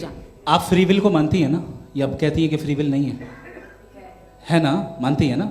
तो अब आपके पास इसका कोई एक्सप्लेनेशन नहीं है कि अगर एक इंसान उस फ्री विल का इस्तेमाल करके गलत काम कर रहा है और बच के अच्छी जिंदगी गुजार के निकल जा रहा है, उसका कोई रिकम्पेंस नहीं है। हमारे वर्ल्ड व्यू में जो इंसान गलत काम कर रहा है उसको भी रिकम्पेंस यानी उसका बुरा बदला मिलना है, और जो सही काम कर रहा है उसको सही बदला मिलना है। लिहाजा जो फ्री विल है वो इस तरीके से है कि एक लिमिटेड टाइम तक खुदा ने मोहलत दी है। ऐसा नहीं कि छूट दे दी, जो करना है करते रहो हमेशा। वक्त आएगा जब एग्जाम का टाइम खत्म होगा तब रिजल्ट आएगा। दौराने एग्जाम जबरदस्ती आपको नहीं बताया जाएगा। अरे भाई एक सेकंड, जी, एक सवाल मुफ्ती साहब से मेरा है। मुफ्ती साहब से जी, रुक जाइए, आपसे फोन, आप इसके बाद आपसे पूछिएगा, यही रहेंगे वो। हाँ, बोलिए। मैं मुफ्ती साहब एक ही सेकंड। सवाल करता हूँ कि अगर जो हो रहा है फ्री विल से हो रहा है और एक दिन बरोज़ क़यामत इंसाफ होगा मैशर में वगैरह वगैरह, तो दुआ क्यों मांगते हैं लोग? दुआ मांगते हैं इसके मतलब है अभी भी उसने ये डिपार्टमेंट रखा है कि मैं रोजमर्रा की जिंदगी में इंटरफेयर बिल्कुल बिल्कुल ही कैन। तो तुम कैन हो, तुम मुझे नौकरी दिला देते हो, मेरे बेटे को ग्रीन कार्ड दिला देते हो, और 45,000 बच्चे मरते हो उन्हें रोकते नहीं हो। नहीं तो क्या आप ये कह रहे हैं कि इस दुनिया में जालिमों को कभी पकड़ ही नहीं होती है? अरे जो भी पकड़ होगी वो बच्चे रोते हैं। बिल्कुल, देखिए मैंने अपने ओपनिंग स्टेटमेंट में यही कहा था कि जनाब जावेद साहब सिर्फ इमोशनल आर्गुमेंट देंगे। This is an emotional argument. ये छोटे मोटे इसके पीछे का रीजन मैंने बताया क्या है। देखिए, इसके मैं पीछे का रीजन क्या है मैंने बताया। मंच से आप लोगों को सज्जनों इसलिए कह रहा हूं ताकि थोड़ा सा आपके कॉन्शियंस पे जोर रहे कि आपको ऑर्डर बचा के रखना है। वक्त तय हुआ था, ये वक्त पूरा हुआ, आपने इतने धैर्यपूर्वक सुना, मैं आप सबका बहुत बहुत शुक्रगुजार हूं। यदि इन दोनों विद्वानों की इच्छा होगी तो कभी हम इस बातचीत का राउंड 2, राउंड 3, यही तो देखिए खूबी है इंसान की कि बहस मुबाहसे में वो पड़ा रहता है। आप लोगों ने बड़े धैर्य का परिचय दिया, बहुत बहुत शुक्रिया। इसी के साथ ये बातचीत यहाँ पे समाप्त होती है। आप लोग को मैं एक बात बता दूं, ये सारी बहस हो गई, अब मुफ्ती साहब और बड़े मुफ्ती साहब इन साथ के साथ मैं खाना खाने वाला हूँ।